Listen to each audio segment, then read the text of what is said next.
ਖਬਰਾਂ ਦੇ ਬੁਲੇਟਿਨ ਵਿੱਚ ਤੁਹਾਡਾ ਸਵਾਗਤ ਹੈ। ਆ ਨਜ਼ਰ ਮਾਰਦੇ ਹਾਂ ਅੱਜ ਦੀਆਂ ਖਾਸ ਖਬਰਾਂ ਤੇ। ਲੁਧਿਆਣਾ ਦੇ ਇੱਕ ਨਿੱਜੀ ਹੋਟਲ ਵਿੱਚ ਮੋਮਸ ਗੋਟ ਟੈਲੈਂਟ ਸੀਜ਼ਨ 2 ਕਰਵਾਇਆ ਗਿਆ, ਜਿਸ ਵਿੱਚ 20 ਖੂਬਸੂਰਤ ਔਰਤਾਂ ਨੇ ਭਾਗ ਲਿਆ। ਇਸ ਸ਼ੋਅ ਬਾਰੇ ਦਿਲਜੀਤ ਨਿਹਾਰ ਅਤੇ ਰੁਚਿਕਾ ਥਾਪਰ ਨੇ ਦੱਸਿਆ ਕਿ ਇਸ ਸ਼ੋਅ ਵਿੱਚ 3 ਰਾਊਂਡ ਰੱਖੇ ਗਏ ਸਨ, ਜਿਨ੍ਹਾਂ ਵਿੱਚ ਪਹਿਲਾ ਮੋਡਲਿੰਗ, ਦੂਸਰਾ ਟੈਲੈਂਟ ਤੇ ਤੀਸਰਾ ਫਾਰਲੈਸੈਸ ਰਾਊਂਡ ਕਰਵਾਇਆ ਗਿਆ। मैं Jatinder Khurana advocate chairman children women welfare council. ਅੱਜ ਇੱਥੇ ਸਿੰਗਰ ਦਿਲਜੀਤ ਨਿਗਾਜ ਨੇ ਬਹੁਤ ਵਧੀਆ ਇਵੈਂਟ ਕਰਵਾਇਆ ਹੈਗਾ ਮੌਮਸ ਗੋਟ ਟੈਲੈਂਟ। ਇਹਦੇ 'ਚ ਕਾਫੀ ਲੇਡੀਜ਼ ਆਈਆਂ ਹੈਗੀਆਂ, ਅਲੱਗ-ਅਲੱਗ ਸ਼ਹਿਰਾਂ 'ਚੋਂ, ਲੁਧਿਆਣੇ 'ਚੋਂ ਵੀ ਪਾਰਟੀਸਪੇਟ ਕੀਤਾ ਹੈਗਾ। ਇੱਥੇ ਆ ਕੇ ਸਾਨੂੰ ਦੇਖਿਆ ਹੈਗਾ, ਸਾਰਿਆਂ ਨੇ ਇੰਜੋਏ ਕੀਤਾ, ਅੱਛਾ ਲੱਗਿਆ। ਆਮ ਤੌਰ 'ਤੇ ਦੇਖਦੇ ਹੈਗੇ ਹਾਂ ਕਿ ਲੇਡੀਜ਼ ਕੀ ਹੁੰਦੀਆਂ ਕਿ ਘਰ 'ਚ ਹੀ ਹਾਊਸ ਵਾਈਫ ਹੁੰਦੀ ਹੈ, ਘਰ ਦਾ ਕੰਮ ਕਰਦੀਆਂ ਅਤੇ ਉੱਧਰ ਬਿਜ਼ੀ ਰਹਿੰਦੀਆਂ ਹੈਗੀਆਂ। ਪਰ ਇੱਥੇ ਜਿਹੜੀ ਲੇਡੀਜ਼ ਆਈਆਂ, ਕੋਈ ਗਾ ਰਹੀ ਹੈ, ਕੋਈ ਕਵਿਤਾ ਸੁਣਾ ਰਹੇ, ਕੋਈ ਡਾਂਸ ਕਰ ਰਹੇ ਹੈਗੇ, ਆਪਣਾ ਟੈਲੈਂਟ ਦਿਖਾ ਰਹੇ ਹੈਗੇ ਅਤੇ ਅੱਛਾ ਲੱਗਿਆ ਹੈਗੇ। ਬਹੁਤ ਵਧੀਆ ਇਵੈਂਟ ਹੈਗਾ। ਲੋਕਡਾਊਨ ਤੋਂ ਬਾਅਦ ਕੁਛ ਬਾਹਰ ਨਿਕਲੇ ਹੈਗੇ, ਅਸੀਂ ਵੀ ਲੇਡੀਜ਼ ਵੀ ਕੁਛ ਕਰਨ ਦਾ ਟੈਲੈਂਟ ਦਿਖਾ ਰਹੇ ਹੈਗੇ। ਅਤੇ ਚਾਹੁੰਦੇ ਕਿ ਇੱਦਾਂ ਦੇ ਟੈਲੈਂਟ ਹੁੰਦੇ ਰਹਿਣੇ ਚਾਹੀਦੇ। ਅੱਛਾ ਲੱਗਦਾ ਅਤੇ ਸਾਰੇ ਲੋਕ ਅੱਗੇ ਆਉਣ ਤਾਂ ਅੱਛਾ। Thank you. ਸਤਿ ਸ਼੍ਰੀ ਅਕਾਲ ਜੀ, ਮੈਂ ਪੰਜਾਬੀ ਫੋਕ ਸਿੰਗਰ ਦਿਲਜੀਤ ਨਿਗਾ। ਸੋ ਅੱਜ ਅਸੀਂ ਮੌਮਸ ਗੋਟ ਟੈਲੈਂਟ ਸ਼ੋਅ ਕਰਾ ਰਹੇ ਹਾਂ ਜੀ, ਜਿਹਦੇ ਵਿੱਚ ਵੱਖ-ਵੱਖ ਏਰੀਏ ਦੇ ਵਿੱਚੋਂ ਸਾਡੇ ਕੋਲ ਮੌਮਸ ਪਹੁੰਚੀਆਂ ਨੇ। ਕਿਉਂਕਿ ਇੱਕ ਮਾਂ ਹੁੰਦੀ ਹੈ ਜਿਹੜਾ ਆਪਣੇ ਪਰਿਵਾਰ ਨੂੰ ਅੱਗੇ ਲੈ ਕੇ ਆਉਂਦੀ ਹੈ, ਆਪਣੇ ਬੱਚਿਆਂ ਲਈ ਬਹੁਤ ਕੁਛ ਕਰਦੀ ਆ, ਲੇਕਿਨ ਉਹਨਾਂ ਲਈ ਕੋਈ ਇੱਦਾਂ ਦਾ ਕੋਈ ਪਲੇਟਫਾਰਮ ਨਹੀਂ ਹੁੰਦਾ ਜਿਹਦੇ ਵਿੱਚ ਉਹ ਆਪਣਾ ਆਰਟ ਦਿਖਾ ਸਕਣ। ਕਿਉਂਕਿ ਮਾਂ ਅੰਦਰ ਜੋ ਇੱਕ ਟੈਲੈਂਟ ਆ, ਸ਼ਾਇਦ ਉਹ ਕਿਸੇ ਅੰਦਰ ਨਹੀਂ ਹੋ ਸਕਦਾ। ਸੋ ਅੱਜ ਅਸੀਂ ਜਿਹੜਾ ਇਹ ਸ਼ੋਅ ਕਰਾ ਰਹੇ ਹਾਂ, ਬਹੁਤ ਵਧੀਆ ਸਾਨੂੰ ਲੱਗ ਰਿਹਾ ਵਾ, ਕਿਉਂਕਿ ਬਹੁਤ ਜ਼ਿਆਦਾ ਸਾਡੇ ਕੋਲ ਪਾਰਟੀਸਪੈਂਟ ਸਾਡੇ ਕੋਲ ਪਹੁੰਚੀਆਂ ਨੇ। ਸੋ ਮੈਂ ਸਾਰਿਆਂ ਨੂੰ ਵਧਾਈ ਦਿੰਦਾ ਜੀ, ਜਿਨ੍ਹਾਂ ਨੇ ਵਿਨ ਕੀਤਾ ਔਰ ਜਿਨ੍ਹਾਂ ਨੇ ਇੱਥੇ ਪਾਰਟੀਸਪੇਟ ਕੀਤਾ। Thank you so much. Ukraine ਤੋਂ ਦੇਰ ਸ਼ਾਮ ਲੁਧਿਆਣਾ ਸਥਿਤ ਆਪਣੀ ਭੂਆ ਘਰ ਪਹੁੰਚੀ ਤਨੁਸ਼ਰੀ।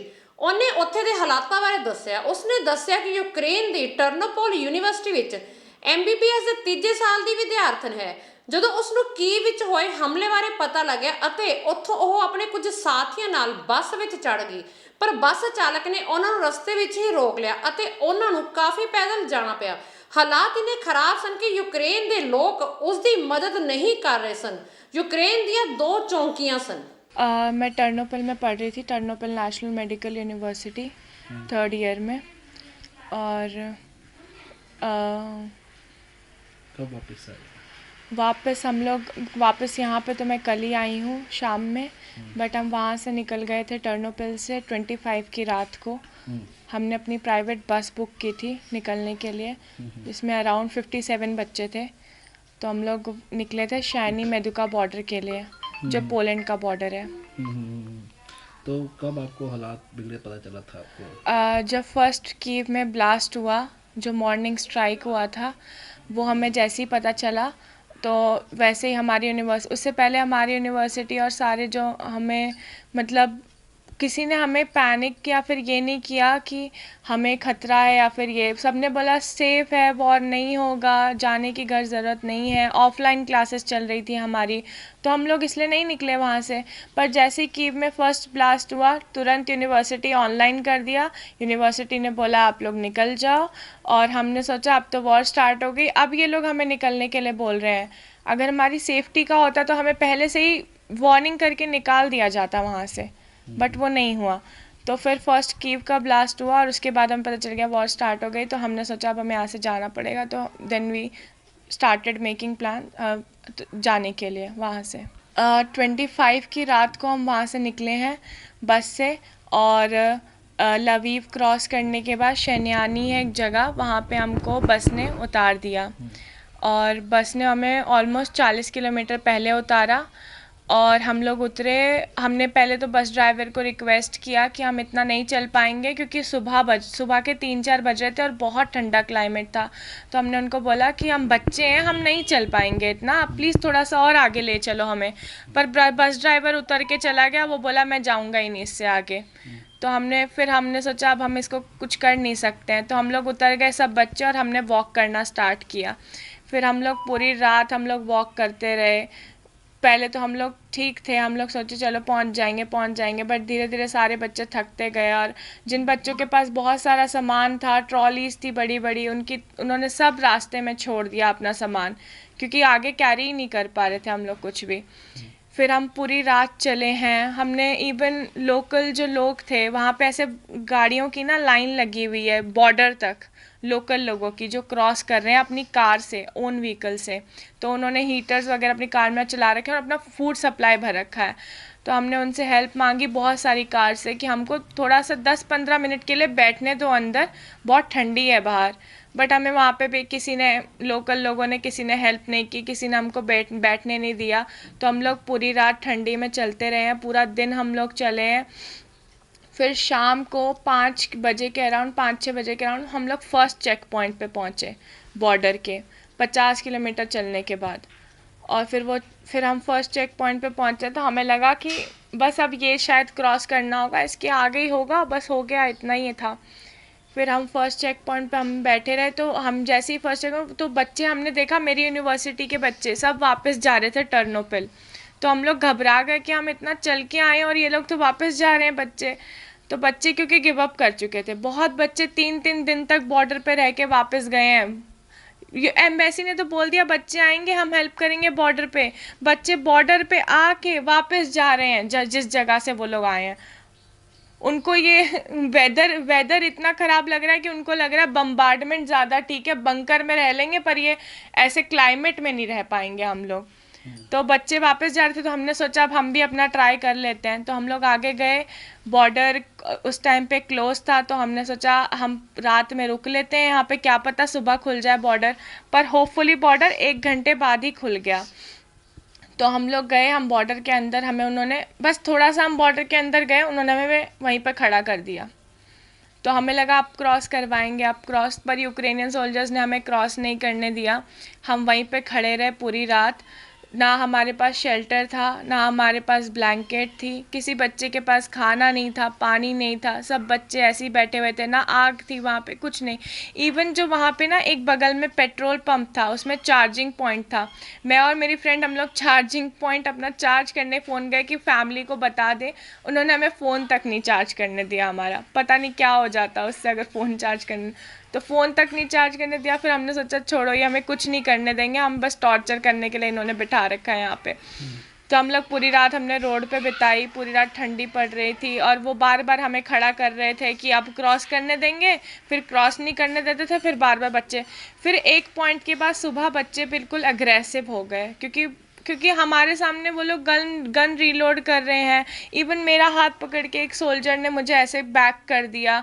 और हम फिर बच्चों ने सोचा कि हमें आगे कैसे भी करके बढ़ना है, क्योंकि हमारी हेल्प करने कोई नहीं आ पाएगा यहाँ पे। तो उन्होंने बच्चों को डराने के लिए फिर ऊपर एयर में गन शॉट्स करने लग गए वो लोग कि ये लोग डरेंगे।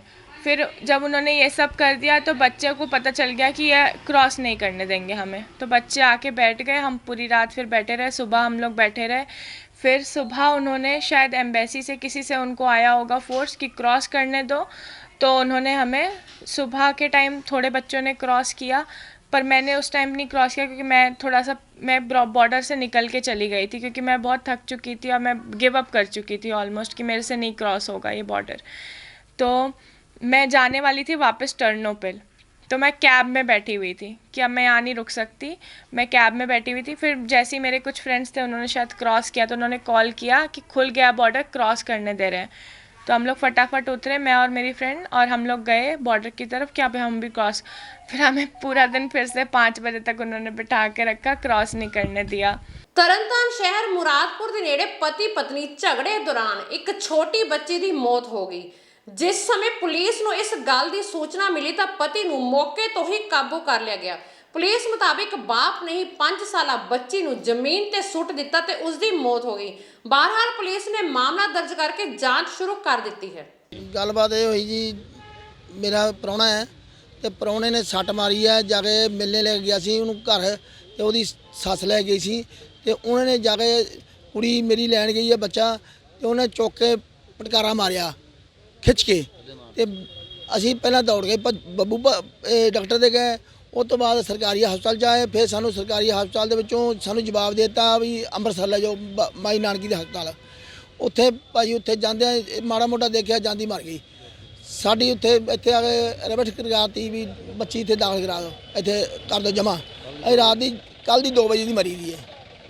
ਤੇ 4 ਵਜੇ ਅਸੀਂ ਇੱਥੇ ਜਮ੍ਹਾਂ ਕਰਾਤੀ ਡਾਕਟਰ ਦੇ ਆ ਗਏ। ਬੱਚੀ ਦੀ ਡੈਥ ਹੋ ਚੁੱਕੀ ਹੈ। ਡੈਥ ਹੋ ਗਈ ਜੀ, ਉਸ ਟਾਈਮ ਹੀ ਮਰ ਗਈ। ਜਿੰਨੇ ਮਾਰਿਆ ਉਹਦਾ ਨਾਂ ਕੀ ਹੈ? ਅਫਜ਼ਲ ਹੈ ਜੀ। ਉਹਦੀ ਸੱਸ ਦਾ ਵੀ ਨਾਂ ਕੀ ਹੈ? ਹਾਂ ਜੀ, ਸੁੰਡਾ ਹੈ। ਅੱਛਾ ਜੀ। ਸੁੰਡਾ ਹੈ ਉਹਦੀ ਮਾਂ ਦੇ ਨਾਲ। ਤੇ ਕਿੱਥੇ ਮੈਰਿਜ ਹੋਈ? ਜੇ ਵਿਆਹੀ ਕਿੱਥੇ? ਫਿਰੋਜ਼ਪੁਰ ਜੀ। ਅੱਛਾ ਜੀ। ਫਿਰੋਜ਼ਪੁਰ ਵਿਆਹੀ ਉਹਨੇ ਸੀ। ਚੁੱਕੇ ਮਾਰਿਆ, ਕੀ ਕੀਤਾ ਬੱਚੀ ਦੇ? ਚੁੱਕ ਕੇ ਪਛਾੜਾ ਦਿੱਤਾ ਜੀ ਇਦਾਂ ਕਰਕੇ ਵੀ ਨਾ ਬੱਚਾ ਤੇਰੇ ਕੋਲ ਰਹਿਣ ਦੇਣਾ ਤੇ ਜਾਂ ਮੈਂ ਆਪਣੇ ਕੋਲ ਹੀ ਰੱਖਣਾ ਹੈ। ਕਿੰਨੇ ਚਿਰ ਦੀ ਬੱਚੀ ਹੈ? ਬੱਚੀ 5 ਮਹੀਨੇ ਦੀ ਹੈ। 5 ਮਹੀਨੇ ਦੀ ਤੇ ਵੀ ਬਹੁਤ ਮੇਰੀ ਧੀ ਦਾ ਬੁਰਾ ਹਾਲ ਹੈ ਜੀ। ਹੱਦੋਂ ਵੱਧ ਇਹਨਾਂ ਨੇ ਜ਼ੁਲਮ ਕੀਤਾ। ਕੱਲ੍ਹ ਨੂੰ ਮੇਰੀ ਧੀ ਵੀ ਮਾਰ ਸਕਦੇ ਸੀ, ਕੱਲ੍ਹ ਨੂੰ ਜਿਹੜਾ ਬੱਚੀ ਨੂੰ ਮਾਰ ਸਕਦਾ, ਮੇਰੀ ਕੁੜੀ ਨੂੰ ਮਾਰ ਸਕਦਾ ਸੀ ਉਹ ਜੀ। ਚੱਤੋ ਪੈਰ ਕਲੇਸ਼ ਰੱਖਦਾ ਸੀ। ਅੱਛਾ। ਹਾਂਜੀ ਇਸ ਬੰਦੇ ਵੀ ਪੁਲਿਸ ਆਈ ਹੈ? ਕਾਰਵਾਈ? ਹਾਂਜੀ ਕਾਰਵਾਈ ਚੱਲਣ ਰਹੀ ਹੈ। ਪਰਚਾ ਹੋ ਗਿਆ ਜੀ। ਕੱਲ੍ਹ ਦਾ ਉਹਨੂੰ ਮੁੰਡੇ ਨੂੰ ਫੜਕਾਤਾ, ਉਹਦੇ ਡੈਡੀ ਨੂੰ ਫੜਕਾਤਾ ਹੈ। ਪਟਿਆਲਾ ਨਿਵਾਸੀ ਅਭਿਸ਼ਰੀ ਮਿਸ਼ਰਾ ਨਾਲ ਗੱਲ ਕੀਤੀ, ਜੋ ਕਿ ਖਾਰਕਿਵ ਨੈਸ਼ਨਲ ਮੈਡੀਕਲ ਯੂਨੀਵਰਸਿਟੀ ਵਿੱਚ ਪੜ੍ਹ ਰਹੀ ਹੈ ਤੇ ਇਸ ਸਮੇਂ ਯੂਕਰੇਨੀਅਨ ਸਲੋਵਾਕੀਅਨ ਬਾਰਡਰ ਤੇ ਜਾ ਰਹੀ ਹੈ। ਅਭਿਸ਼ਰੀ ਅਤੇ ਉਸ ਦੇ ਪਰਿਵਾਰ ਨੂੰ ਭਰੋਸਾ ਦਿਵਾਇਆ ਕਿ ਅਸੀਂ ਯੂਕਰੇਨ ਵਿੱਚ ਫਸੇ ਸਾਡੇ ਸਾਰੇ ਭਾਰਤੀ ਨਾਗਰਿਕਾਂ ਨੂੰ ਵਾਪਸ ਲਿਆਉਣ ਲਈ ਹਰ ਸੰਭਵ ਕੋਸ਼ਿਸ਼ ਕਰ ਰਹੇ ਹਾਂ। ਮੈਂ ਨਾਲ ਹੀ ਉੱਥੇ ਫਸੇ ਸਾਡੇ ਸਾਰੇ ਵਿਦਿਆਰਥੀਆਂ ਦੀ ਸੁਰੱਖਿਆ ਲਈ ਵਾਹਿਗੁਰੂ ਜੀ ਅੱਗੇ ਅਰਦਾਸ ਵੀ ਕਰਦੀ ਹਾਂ। महारानी साहब आए हुए हैं बेटा घर आपका हाल पूछने के लिए। एक बार जरा बात करो उनसे। स्पीकर पे किया हुआ अभी स्पीकर पे किया हुआ बेटा। Hello Abhishri you are very brave बच्चे। I am not going to waste your battery but when you come back here then we will be meeting, and my best wishes, and we are doing whatever we can do to you and all your companions. God bless you all and bring you safely home. बच्चे, lots of love to you. Bye. General ਰੇਤਾ worker union AITUC ਵੱਲੋਂ ਸਥਾਨਕ ਸ਼ਹੀਦ Udham Singh park 'ਚ ਇੱਕ press conference ਕੀਤੀ ਗਈ।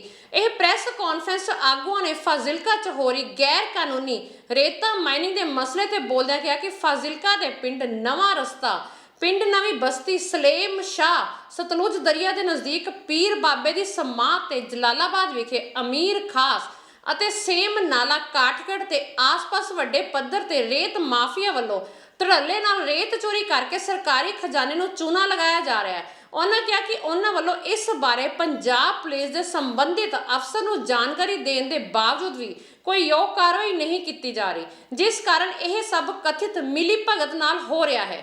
ਫਾਜ਼ਿਲਕਾ ਦੇ ਵਿੱਚ ਜਿਹੜਾ ਨਜਾਇਜ਼ ਰੇਤ ਮਾਈਨਿੰਗ ਵੱਡੇ ਪੱਧਰ ਤੇ ਹੋ ਰਹੀ ਹੈ, ਜਿਸ ਦੇ ਸਬੰਧ ਵਿੱਚ ਪਿਛਲੇ ਸਮੇਂ ਅਸੀਂ ਕਾਫੀ ਦਰਖਾਸਤਾਂ ਡੀਸੀ ਮੈਡਮ ਨੂੰ ਔਰ ਐਸਐਸਪੀ ਸਾਹਿਬ ਨੂੰ ਦੇ ਚੁੱਕੇ ਹਾਂ।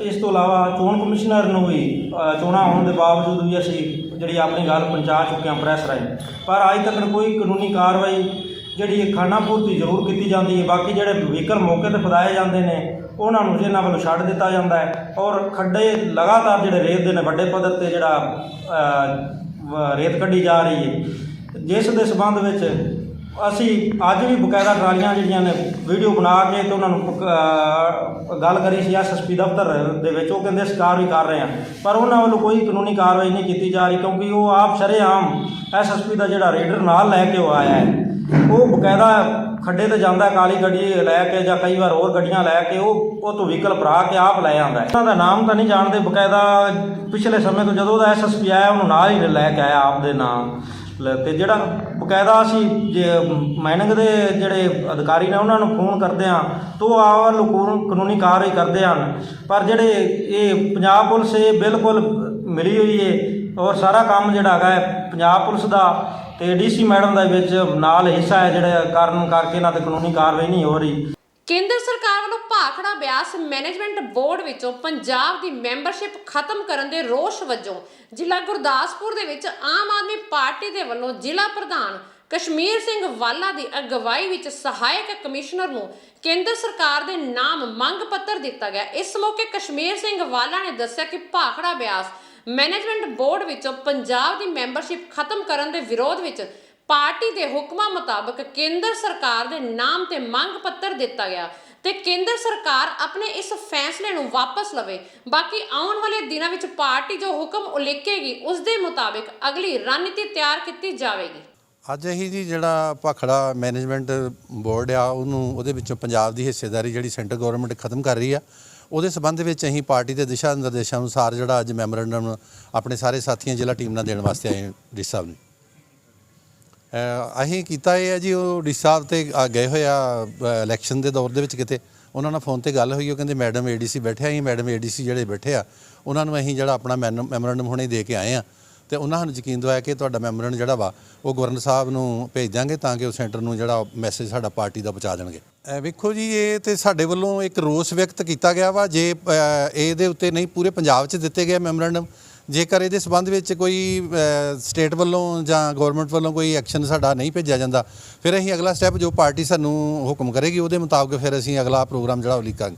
ਅਕਸਰ ਹੀ ਪੰਜਾਬ ਪੁਲਿਸ ਆਪਣੀ ਕਾਰਜ ਸ਼ੈਲੀ ਨੂੰ ਲੈ ਕੇ ਵਿਵਾਦਾਂ 'ਚ ਘਿਰੀ ਰਹਿੰਦੀ ਹੈ। ਇਸੇ ਤਰ੍ਹਾਂ ਦਾ ਇੱਕ ਹੋਰ ਨਵਾਂ ਵਿਵਾਦ ਖੰਨਾ 'ਚ ਸਾਹਮਣੇ ਆਇਆ, ਜਿੱਥੇ ਬਜ਼ੁਰਗ ਜੋੜੇ ਨੇ ਪੁਲਿਸ ਉੱਪਰ ਥਾਣੇ ਅੰਦਰ ਕੁੱਟਮਾਰ ਕਰਨ, ਪੱਗ ਉਤਾਰਨ ਤੇ ਦਾੜੀ ਪੁੱਟਣ ਦੇ ਦੋਸ਼ ਲਾਏ।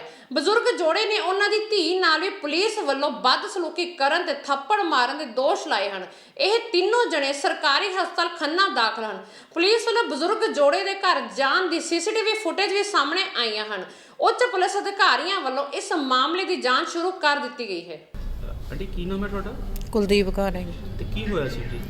ਕੁਛ ਨਹੀਂ ਜੀ ਹੋਇਆ, ਸਾਡਾ ਬੇਟਾ ਨਸ਼ੇ ਜੇ ਕਰਨ ਲੱਗ ਗਿਆ ਸੀ। ਅਸੀਂ ਉਹਨਾਂ ਨੂੰ ਕਹਿ ਤਾ ਵੀ ਇਹਨੂੰ ਨਸ਼ੇ ਹਟਾਉਣੇ ਨੇ, ਕਹਿ ਤਾ ਉਹਨਾਂ ਨੂੰ ਚੁਕਾਤਾ। ਸਾਨੂੰ ਅਸੀਂ 2 ਮੁੰਡੇ ਜਿਹੜੇ ਉਹਦੇ ਨਾਲ ਨਸ਼ੇ ਕਰਨ ਵਾਲੇ ਸੀਗੇ ਉਹਨਾਂ ਪੁਲਿਸ ਕੋਲ ਲਿਜਾ ਕੇ ਸਦਰ ਥਾਣੇ 'ਚ ਗਏ ਤਾਂ ਜਦ ਕਿ ਸਾਨੂੰ ਸੀਟੀ ਪੈਂਦਾ, ਸਦਰ ਥਾਣੇ ਵਿੱਚ ਗਏ, ਉੱਥੇ ਜਾ ਕੇ ਉਹਨਾਂ ਨੇ ਨਾਲ ਲੱਗ ਕੇ ਮਿਲੀ ਭੁਗਤ ਪੁਲਿਸ ਵਾਲਿਆਂ ਨੇ ਨਾਲ ਉਹਨਾਂ ਦੇ ਸਾਨੂੰ ਕਹਾ ਸੁਣੀ ਕਰੀ, ਬੋਲੇ, ਗਾਲੀ ਗਲੋਚ ਕਰੀ। ਸਾਨੂੰ ਰਾਤ ਨੂੰ ਲਿਆ ਕੇ ਆ ਕੇ ਥਾਣੇ ਸਾਡੇ ਕੁੱਟਮਾਰ ਕਰੀ ਜੀ।